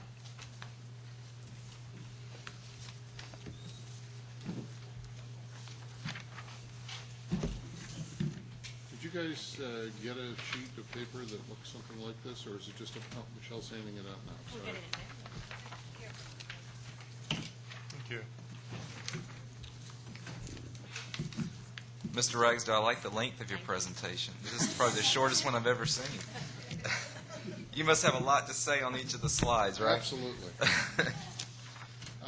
When we last engaged the council around the financial model, we talked a lot about assumptions and needing to get grounded in some assumptions that we felt it was important that all of you supported, so that we didn't spend a lot of time developing a financial model on a faulty foundation. We're in a position where the model is at a point where we're ready to use it, but we want to really make sure that we have common ground in terms of the assumptions we want to make. Let me start by just saying that there is no right or wrong here. The model has the flexibility to change these at any point in time that council has the desire to do that. But in order to make this tool be effective for us in evaluating and recommending specifically where growth ought to occur as a part of the comprehensive plan, we've got to get grounded in some basic assumptions that are going to help us guide what that growth is going to look like.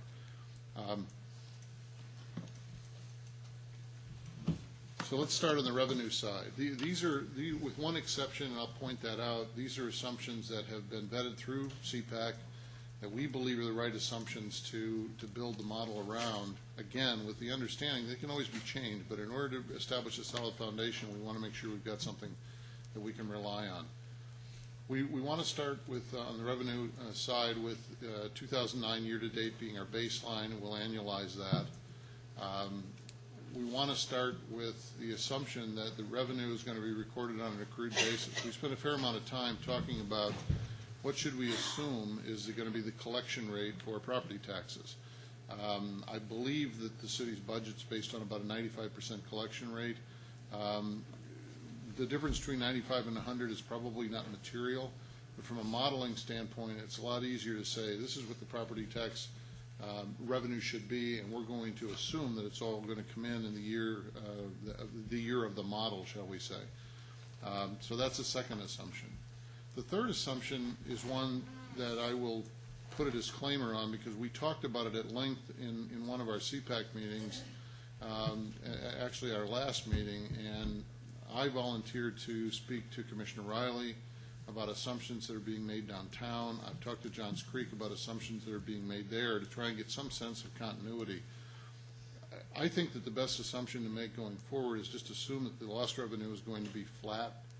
I personally think that's an optimistic assumption, but based on the data that we've got, I'm not sure there's a better assumption that can be made. It could be zero, depending on what happens with House Bill 56.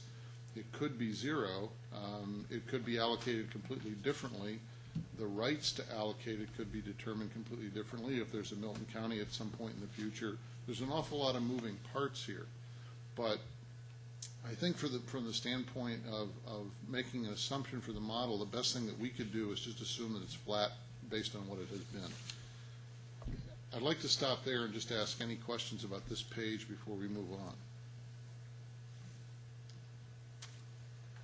And again, with apologies to the other members of the committee, that last assumption is not something that we talked about except conceptually. We talked about what should the sales tax or the sales revenue portion of that look like, what should the population look like, what should the population of Fulton County look like, what should the sales revenue in Fulton County look like. I mean, there's all sorts of different moving pieces here, and that's why, again, after talking to Commissioner Riley, we thought that was a good assumption.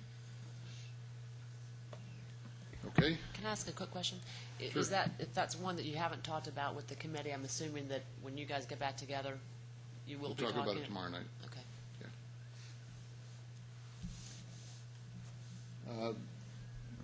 The second page of assumptions on the revenue side, Michelle, just before the meeting, shared with me that we want to vet this with Stacy to make sure that she supports these from a financial standpoint. Whether they're consistent with the budget or not is a different question. But Michelle shared with me right before the meeting that Stacy's view is that our projection for 2009 is too pessimistic, that it ought to be something closer to 1.5%, I think, lower. I personally believe that we haven't seen all of that go through the system yet. This is an escalation of property value assessments, and I think we haven't seen all of the downside of that go through the system at this point. Maybe I'm wrong, but our belief is that it should be, a significant downsize in 2009, a little bit less in 2010, flat for a couple of years, and then grow at 3% after that. So you're saying this is actually negative 10%? That's correct. Negative 10, negative 5, flat for 2 years, and then positive 3 after that. And again, Stacy's view of 2009 is that that's too conservative. And ultimately, we'll talk about it tomorrow night, but I think ultimately we'll defer to her if there's a better number to use. So she thinks it might be more? No, she thinks it's less. She thinks it's less. My personal opinion is that we haven't seen all of that flow through the system at this point. But we'll see. My guess is she's watching the meeting from her office, and she's about to appear through that door. On the expense side, we want to start with 2008 actual because we've got 1 year of actual expenses under our belt. Our view is we would escalate that at 3% a year, just a flat escalation rate, and then what we would do is plug in discrete changes in staffing that are, example, additional staffing that's built into the 2010 budget. We would plug those in as discrete additions to the budget instead of trying to escalate it. Capital cost inflation rate, we said we would use 4% a year. Again, subject to debate, but we've got to start somewhere. And then the other assumptions, which are ones that we probably spent more time on when we were with you last. We're going to assume that parkland, we're going to target 10 acres per 1,000 residents as the amount of parkland that we want to build into the plan going forward. We want to assume population growth is going to be 2% a year. That will put us at about 45.2 at the end of the plan. Our intent is to distribute that population growth pro rata by character area first, and then within each character area by the respective residential zoning classifications that are in those character areas. So we would get, for all practical purposes, an even distribution of that population growth as a starting point. Commercial growth, to the extent that we will test that on the model to see if we need commercial growth and to what extent we need it to be able to make up budget shortfalls, will be added once the residential population is distributed. We're going to zero out the population, or the residency at 3 per unit, regardless of zoning classification. Obviously, the density is higher with some of the zoning classifications, so you're going to get more people per acre, but you're only going to have 3 people per unit. We feel it's more important that we lock in on a common number, a consistent number throughout. And the last one was really just a tweak in the model assumptions in terms of the value of the different densities in the residential area. We want the value of the high-density residential property to be fixed at 210 in the model, and the multifamily properties at 150. And those are just changes from what you guys may have seen before. That's it. Not a lot of assumptions. But we need your agreement, consensus, that these are at least a starting point. Again, what we want to do is come back to you with a model that we can start to look at what is this going to mean for the city going forward. But we've got to lock in on the assumptions first. We don't want to go back and have to play with the assumptions. This model has so many different variables in it that the grounding in the base data is going to be very important to what we do and how we use it. Questions? I've got a couple of questions. Sure. Oh, I'm sorry. Go first. Go ahead. Did I hear you correctly when you said the even distribution among each character area for the growth? Even distribution amongst each character area for those areas that have been zoned and not developed yet, yes. Okay. So In other not words, we're going to fill it up consistently across the board first. I think Faye made a comment before that I think at a concept level is consistent with the plan, and the focus of the plan is going to be to allow most of the development, the growth, and the density to occur in the southern part of the city and try and maintain the northern part of the city as more rural. But there is, within the model, we've identified how much is still available to be built out that's already been zoned. I think ultimately what it comes down to is going to be a decision between how do you want that growth to occur and how much of that growth do you want to occur. 2% growth is below what's in the Focus Fulton plan. It's not significantly below, but it's below. Based on one of those projections, instead of being 45.2, we could be as much as 81,000 if you look all the way out to the end of this plan year. We think that's unrealistic. There's going to be some trade-offs between allowing the growth to occur and having it occur in the way we want it to occur, because right now, if everything that's zoned AG1 was developed as AG1, we couldn't prevent that. The growth could be significantly higher than 2%, but we don't have any controls in place right now to be able to manage that growth. So we've either got to put tools in place to be able to manage the growth down to a 2% level, or we've got to figure out ways to accommodate that growth if we're going to let it kind of free fall, so to speak. If we can talk about the 2% for a minute. I mean, I realize that you indicated it's a little bit less than Focus Fulton, but what's the basis for the 2% other than it's a little bit less than what had been predicted by Fulton County? I mean, it's just it's just 2% progressively every year? Julie, to be honest with you, I think the number of different projections that we've looked at, we felt they were all higher than what we thought was in keeping with the kind of an environment that we wanted to try and have up here. Right. That in order to accommodate significantly more than that, again, we're at about 30,000 now, so you're talking about 50% growth over the life of this plan. That's a pretty significant growth. Oh, I agree. My question is not should it be higher. My question is it too high at 2% consistently? Are there some years, especially when you talk about the potential that we haven't yet seen the bottom of the current environment, is it realistic that we're going to see a 2% growth every year? Or is it possible that we might see a couple of times when growth is a little bit more flat because you don't have as many people transferring, you don't have the opportunity for houses to be sold and for people to sell elsewhere to then in turn move in? So my question wasn't should it be higher. My question was, are we sure that 2% consistently every year necessarily takes into account the inventory we already have that hasn't been Again, there's no right or wrong absorbed. answer to that. I mean, if you look at the last 5 years, the growth's been higher than that. If you look at this year, the growth's been very low. Right. Who knows what it's going to be out in the future? We've got to start somewhere, and it's just easier, I think, from a modeling standpoint, to assume that the growth is going to be relatively linear over time. I guess my You can question. always go back and adjust it. Sure.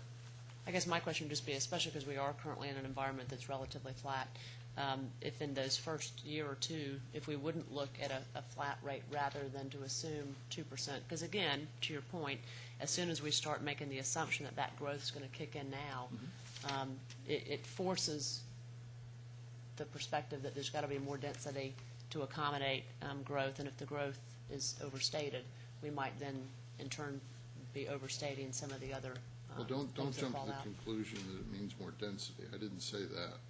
What I said is that it will require what's available and zoned to be built out. It doesn't mean it's going to be a different density than what it's already zoned. Right, We it don't just- know that yet. Correct. So, but again, going back to those growth rates, my question would be whether or not 2% consistently is necessarily what we want. That's why I'm here. We want Right. your guys' direction on that. We can So do that's whatever just- you want. If you want to that's- hold it flat for a year or 2 years and start it at 2%, that's fine. Well, I guess it would, from my perspective, it seems as though it would be consistent with what you mentioned on the revenue side, is that we were looking to use our actual revenues on an annualized basis, is that if we know right now that our growth rate is not a 2% rate, that it would be consistent to have a growth rate that's also consistent. I think you're going to get into a situation, though, where you got three legs of the triangle that don't meet. If you're going to assume that you've got escalation in property values after next year, and you're going to have growth in the revenue on the revenue side, on the expense side, that's going to be constant. You're going to have growth somewhere in order to be able to offset that, whether it's population growth or whether it's commercial growth to support that. There's going to have to be something that's going to be put into the plan to balance the budget.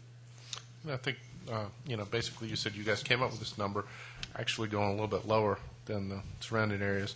And we got to look at it's over 25 years, too. So we're going to have some ups and downs and whatnot, but the 25-year plan is going to change. With what's currently zoned, I think we get saturation with currently zoned. Yeah, at about 35,000. About 35,000, which is about a 10-year at 2%. Right. That's what's just currently zoned. Sure, and again, my point is just that if we know we're in a flat environment right now, and if we're thinking that we're not going to see a lot of growth in the next 2 years, instead of having 2% this year and next year, I'm suggesting that we would consider an even less growth rate for the first year or two, and then that would in turn, it effectively pushes out the absorption rate instead of to 10 years to 12 years. And it means that instead of getting to 45, 200, you're slightly less than that.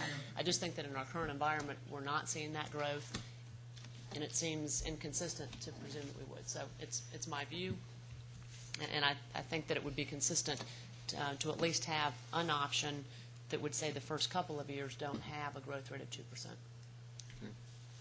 Other questions? I have one question. Karen?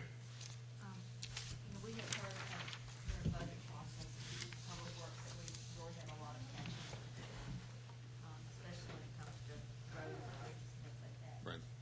What kind of assumptions are you making as far as that goes to get us up to where we need to be? Because obviously 4% a year is not capital cost. I assume that's just inflation type. It's not really cash stuff. Right. We aren't making any assumptions with respect to the expense side of the budget unless there are discrete decisions that we want to say, okay, we're going to make let's take roads for example. We know what it's going to cost on a per mile basis from a budget standpoint.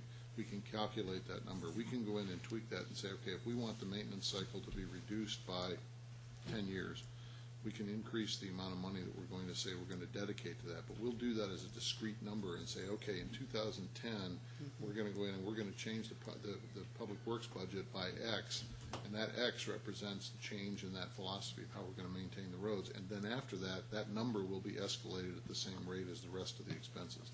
To get it to a point that we really are maintaining. Right. Rather than playing catch up. Right. And if you got that information from Public Works as far as what we need. Well, we've got it from staff.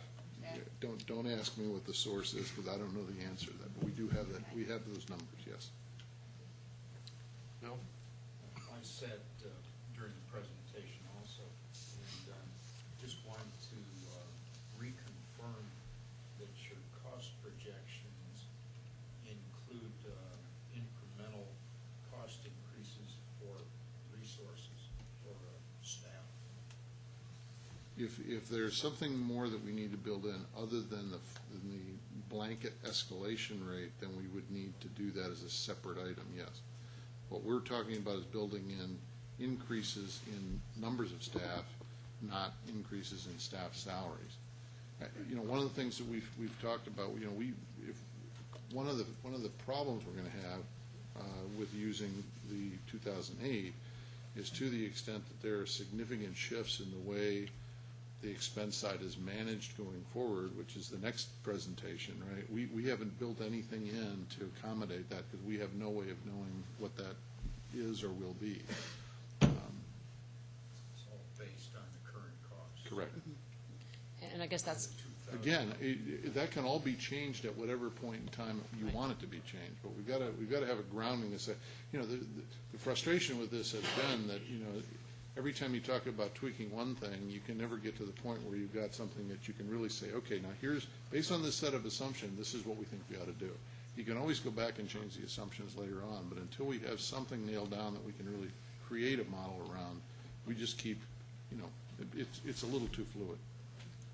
I think you really need to nail it down with the assumptions that you've made, having gone through that presentation a month or so ago, I think. When we come back to you and you look at it and you say, that doesn't make sense, then by all means, we'll go back and change the assumptions. But I think we want to provide some optionality so that we can have a dialogue with you about, what the results of the model are going to show us, so that we can talk about what the options are for fixing what the or not what the model may show us.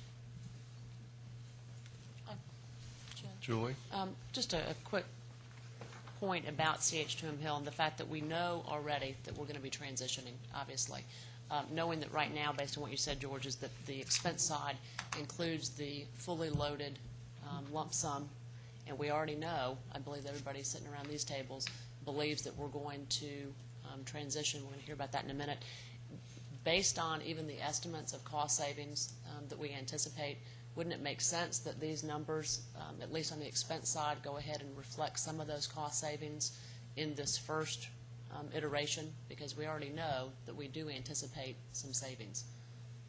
It just seems to me that it would be logical to go ahead and include some of those. That probably makes sense. It's a lot harder to just reach out there and grab that number as to what that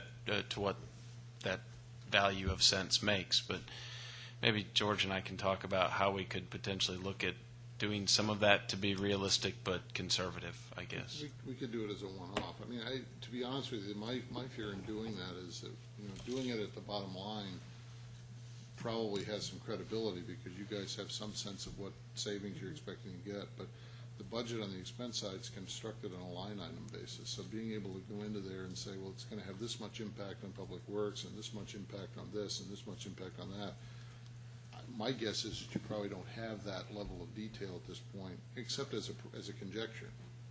And that's correct, because what I've got to deal with is one large lump sum contract, and a portion of it's public works and a portion of it's community development, but your guess is as good as mine as to what each of those departments cost. But I guess my request would be, though, that we don't assume that we're going to continue to have the same expense level that's currently in there, because it'll start to impact these growth projections and the impact. So, I just think that we would be. I think, Julie, when we come back with a model that says, okay, here's what this looks like based on these assumptions, it will be relatively easy to go in and just change the expense and ratchet it down by whatever that delta is. You're not going to see it on a line item, but you will be able to see it in terms of gross revenue versus gross expense to see whether the gap is bigger, smaller, or flips, whatever. Okay. Alan, you had a question? And my question was related to that, too, is the anticipated savings from switching to away from CH2M Hill and how that would be plugged into this model. And I do understand we don't want to go bare minimum conservative on what that might be. But at the same time, we're going to be asked to approve this comprehensive plan, and I assume that the model may affect the land use in the plan that's being presented to us, and we won't fully know what those savings are going to be until after we approve that plan. So I know you can say we can change the model later, but that's after we've already approved a comprehensive plan with certain land uses in it, which that's the problem I'm having right now. The concern I have is that we might be approving a comprehensive plan that's based on assumptions that may be overinflated. So, again, I'm going to go back to my suggestion, my request, and I think I heard Chris say that separate from tonight that maybe you guys could get together and talk about what those were. But personally, I believe that we're absolutely overstating our expense side if we leave the current lump sum amount for CH2M Hill. And Alan, you said it very succinctly, that ultimately this is going to be used to drive what our land use policy should be.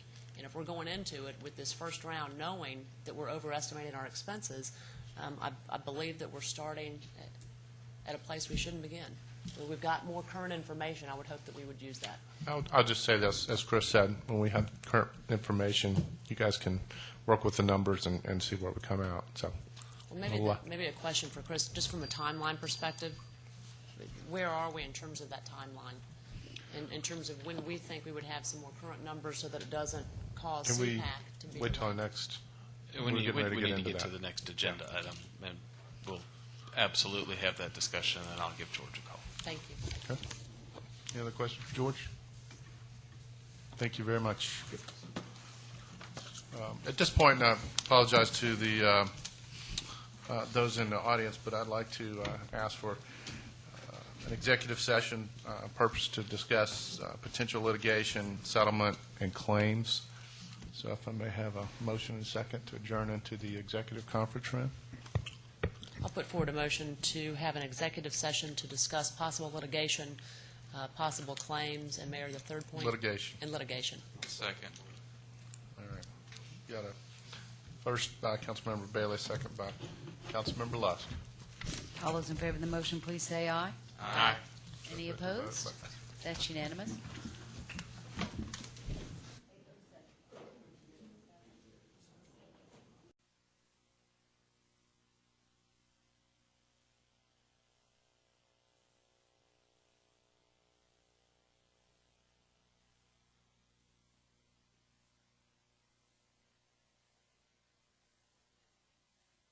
City of Milton blanket.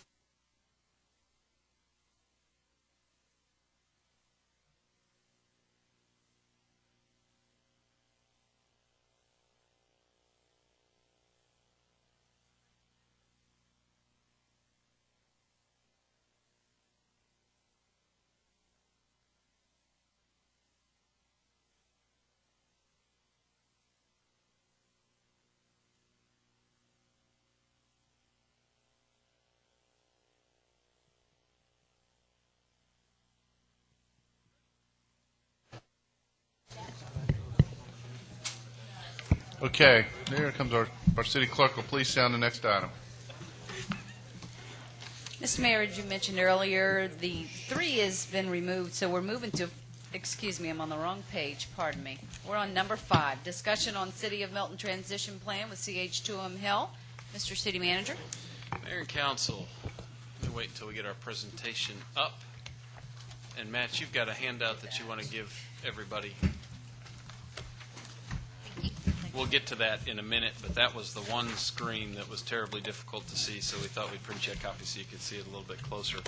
What we've got tonight to talk about is how the city has put together a transition plan to move from general government largely being contracted by a private company to that government, which is self-performing on some levels or evaluating other opportunities for outsourcing that may make sense for the city. And we're doing that particularly in public works, and we'll get to that here in a minute. But to a more traditional form of government. So we'll walk through the slideshow, and I've got to figure out how this works. There we go. We've got just a general transition. That's going to be just a high-level overview of what you were just handed out, so I'm not going to spend a lot of time on it, but it gives a quick snapshot as to what departments transition at the beginning of what months. We've already started some of it. Some of it is well in progress, and we'll move forward with some of the longer-term stuff here shortly. What I'm getting to here is this handout that you actually have. This is kind of a more defined transition timeline that shows some of the process that goes along with each of the department transitions, what personnel we believe are required, what kind of equipment and resources and other capital expenses that might go along with certain parts of the transition. And I'll get to each of these departments independently as we work through the slideshow, but just kind of keep this graph handy because this is the one that gives you an idea. Just got the H1N1, I guess, over here.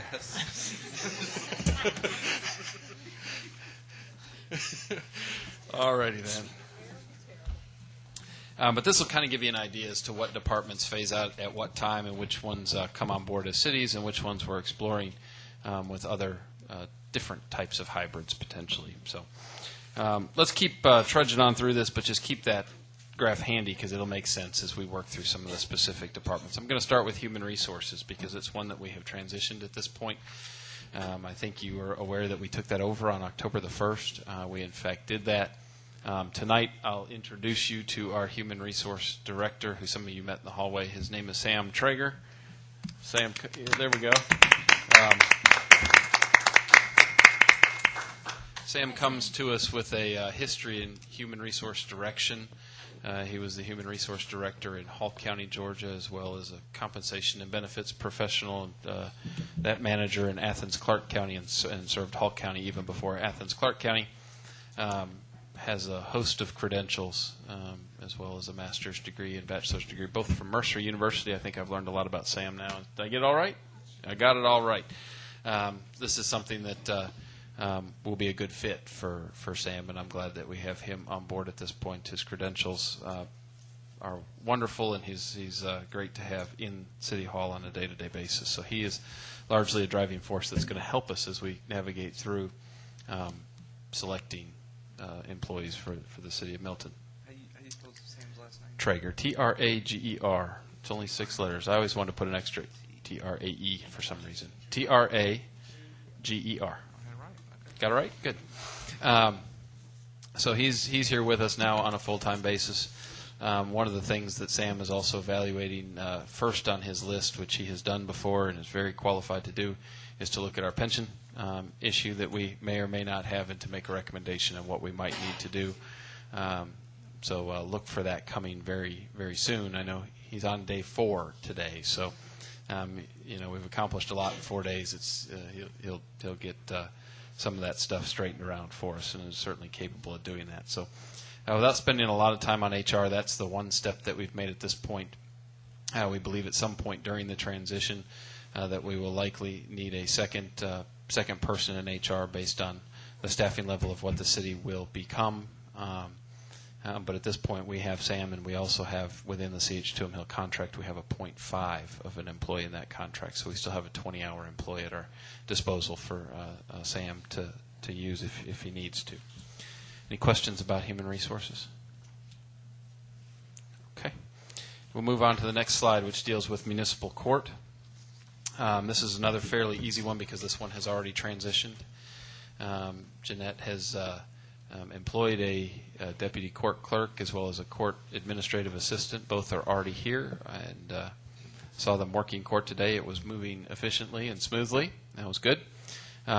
You'll see that the reason that we don't have this one closed out yet as a total project completion is because there's still some technology needs that go along with the court. Technology is going to guide us through this whole thing. You'll see it kind of pick up at the very beginning as well as carry us all the way to the end. So as far as personnel and labor, the court has been transitioned to this point and is operating the way that we anticipated that it would. Parks and Rec. I'm going to talk to you a little bit about Parks and Rec. This is a position that we've advertised. This is a position that Sam has spent a lot of his first 4 days conducting resume. I don't know why I keep saying revenue. We've been talking revenue a lot around here. Doing resume screens to get us to where that list is manageable. We have had, 74 applicants for our Parks and Rec director position. On a short-term basis, what I'm looking at doing, and we're still in the process of getting this to completion, certainly you'll have an opportunity to weigh in on it and vote on it, is to, on a short-term, month-to-month contract, have Mr. Chambers, who has been with us for a period of time, come back and work directly for the city on a contract basis on a month-to-month that would be cancelable upon 14-day notice of either party. So truly a short-term, month-to-month, knows it's not long-term, not anticipated to be long-term. But we have a couple of key projects that he was really involved in, particularly with the Parks and Rec Advisory Board. And I'd like him, and I need his institutional knowledge, very honestly, not to have to worry about getting that to completion. So the cost works out fine, actually less than what we had budgeted for a staffed full-time position. But hopefully we can get to some kind of an agreement so we can at least bridge this gap that we have at this point, and then place a more permanent person when we find that person after completing the hiring process. Questions about Parks and Rec? Did I hear you say that we'll hear more about that in terms of what you're proposing? Well, you will, because if I'm authorized to execute a contract with him on a short-term employment basis, you all have to agree to it. So, yes, that contract has been written and it resides in Ken's office at this point. As soon as we get it back, I'll get it in front of you all for your consideration. What time frame are you anticipating? Sooner than later. I'm sorry, what time frame for the consulting for Mr. Chambers are you anticipating? Do you see that being 2 months? He and I talked. I'm sorry, I thought you were asking when he might potentially be here. No, I guess I'd have to defer to Sam, but I would think we've put it here on a December 1 start date, December 1, so we're talking, 60 days or less. Right, okay. Does that answer? Yes, Sorry, yes, thank you. I grabbed the wrong question. I'm sorry. Okay. Communications. We'll go to this next one. Some of these are fairly simple, and we just picked them off right at the beginning because some of the transition that we're dealing with really pure labor transition. Some we're dealing with more in depth, and we'll get to that in a minute when we get to public works and community development, et cetera. But communications is on a December 1 transition. We have in the contract that we have with CH2M Hill right now a full-time communications person in that contract, so it's not as though we are without service. But this one is slated for an advertisement here in just about a week or so, as well as then a resume. We'll do the whole hiring process, the whole selection process, and end up with a start date sometime around December 1. I want to bring your attention here kind of in the middle, which I didn't probably should have done at the beginning, to give you some kind of an idea as to why we're talking about actually hiring processes for all of these positions. I think that's what the city has to do at this point. As nice as it would be and as convenient as it would be, and it would really be a lot easier on me to walk around City Hall and anoint people as now Milton employees versus CH2M Hill employees, I don't know that that's the safest thing for the city to do. And the reason I say that I don't know that it's the safest thing for the city to do is if I made an offer and even if it was accepted, even if we got to within days of that person transitioning, and if a different opportunity presented itself, and we certainly don't hold employees captive. We'd like to hold the good ones captive, but the law doesn't let us do that yet. Even though we aren't able to do that, if they were to change their mind 2 or 3 or 4 days ahead of when the transition were to occur, if we didn't do a hiring process, then we're not even positioned with the luxury of having a second person or a third person on the list that might be highly competitive, just not our number one selection. If we actually go through and do a hiring process, then we have a list of qualified candidates for positions, and we're less likely to have a gap where we all of a sudden have one of those, well, darn, now what do? We put all our eggs in one basket, and the basket has gone away. So that's why you're going to see hiring processes in all these positions. Any questions about communications before I get back on track? We'll move now to the city clerk's office. City clerk's office has a transition as well of December 1st. This is really largely labor related again. We're dealing with a couple of folks. This is one that Jeanette's staff that would be a deputy city clerk, and probably the receptionist position that's been vacant for some time at the entrance where the mayor and council's kind of entrance is in the clerk's office. That desk has been vacant for some time. The hiring for the clerk's office will likely include those 2 positions. Again, we're dealing more with just labor staff than we are with anything else, and making sure we pick the right folks. Special events. Special events is one that's under evaluation at this point. We will obviously do the right job description. Special events is one of those positions in the city that has a multitude of different ways that it could function and function effectively. One would be to employ a special events coordinator. The second would be this is a spot in the city that's ripe for outsourcing. If we wanted to go that route, and I'm still evaluating that there are people that work on a per event basis, and that might be something that the city explores further. But this is one that has a January 1 transition, so right at the first of the year. Certainly, as we make decisions as to what that's going to look like long term, we'll bring that back to you as to what's the right decision for the city of Milton. Now we get a little bit more difficult. I got the easy stuff out of the way. Into the finance department. The finance department, a little stouter department, has more than just 1 or 2 people attached to it. Believe that the finance staffing is about right at this point, so I don't want to lead you to believe that we're all of a sudden going to increase the size of the staff or shrink it for that matter. And I believe that we have the right types of people performing the finance function. So really what you have here is a labor component as well as a technology component. This is one of the first places that we really get a technology component into the transition because of the software that we have that really runs the financials for the city. That software is HTE. It's a SunGuard product that we have at this point. We'll either work through the process of negotiating a contract directly with HTE, if that's the direction that the finance department wants to go, and assume that from CH Tooham Hill. We have the opportunity to assume a lease.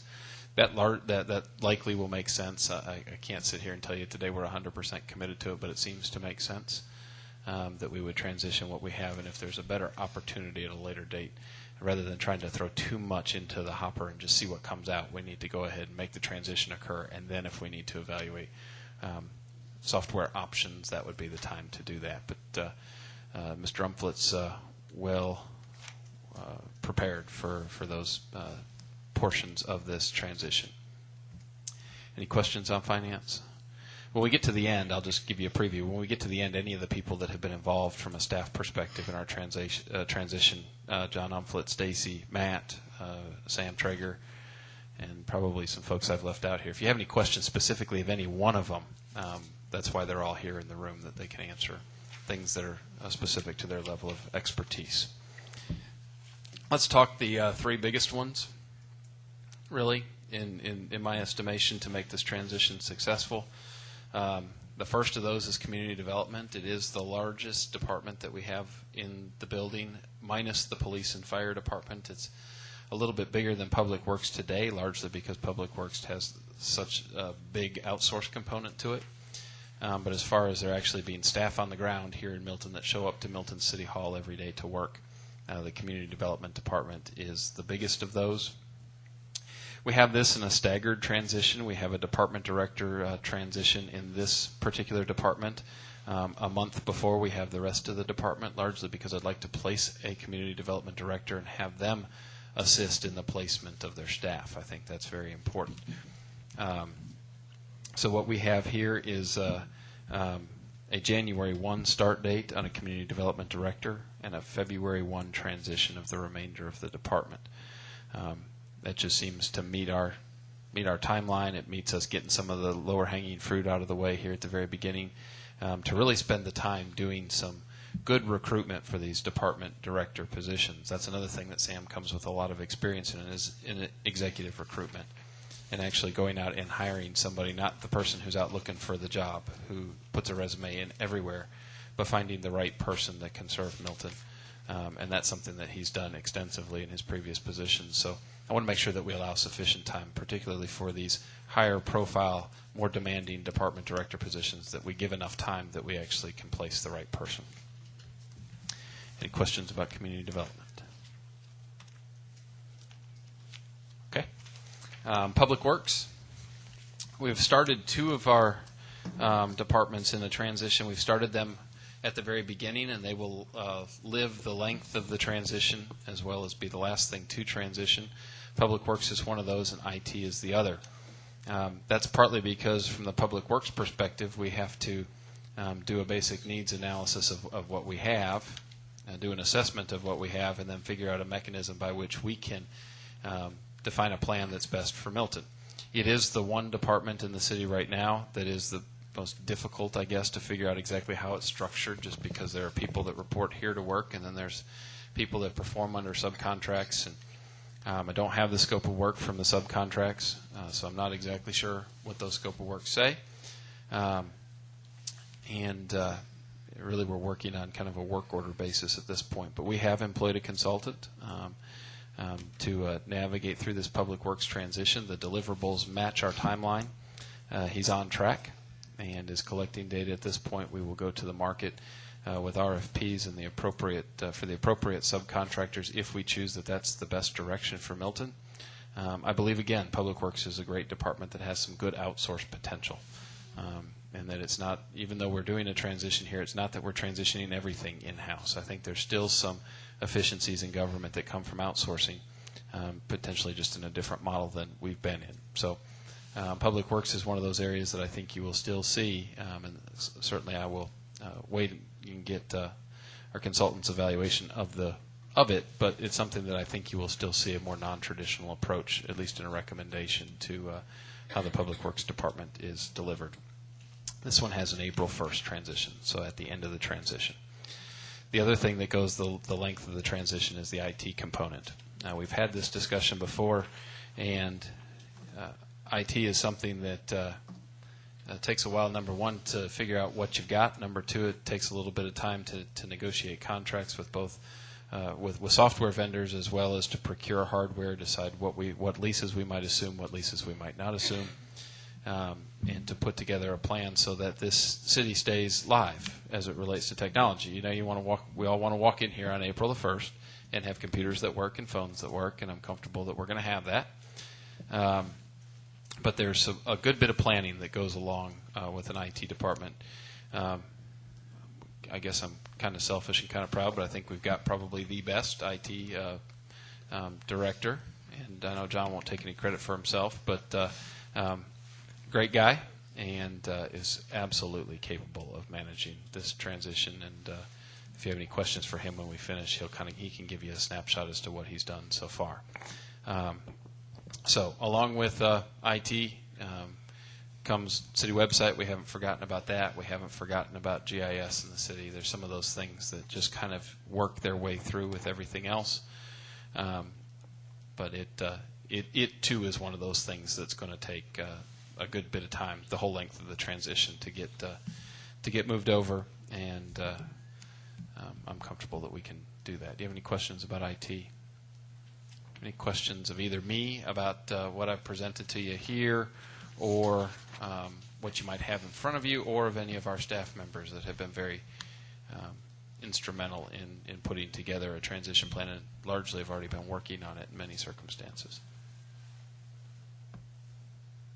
John wants a question.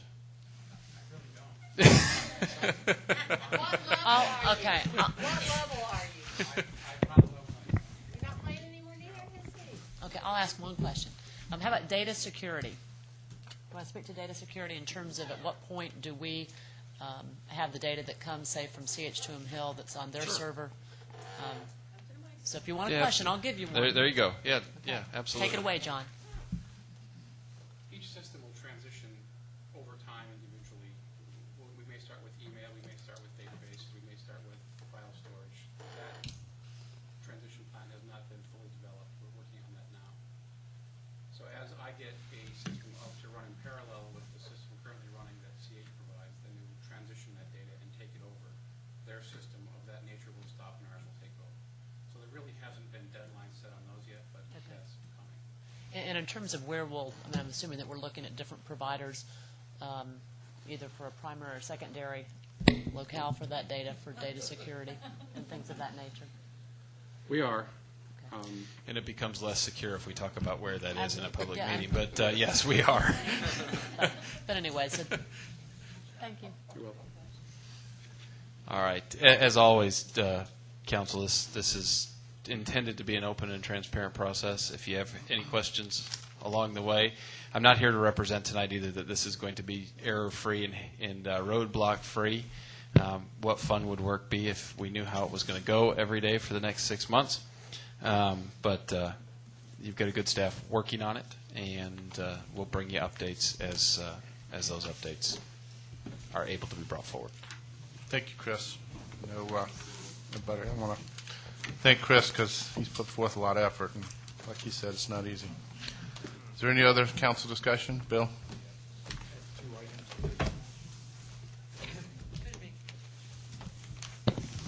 I'd like to add on next week's agenda, since this is the end of the 7-day notice period. I have 2 committee members who are vacating their positions on committees. And I might add, these are voluntary vacancies. And I'd like to get them on the agenda for next week. Okay. Second item is tomorrow, October 13th. I think a day we all need to take note of and respect. It's the 234th anniversary of the United States Navy. Thank you.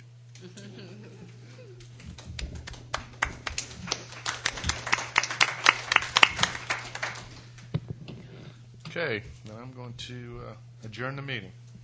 Meeting adjourned, 9:05.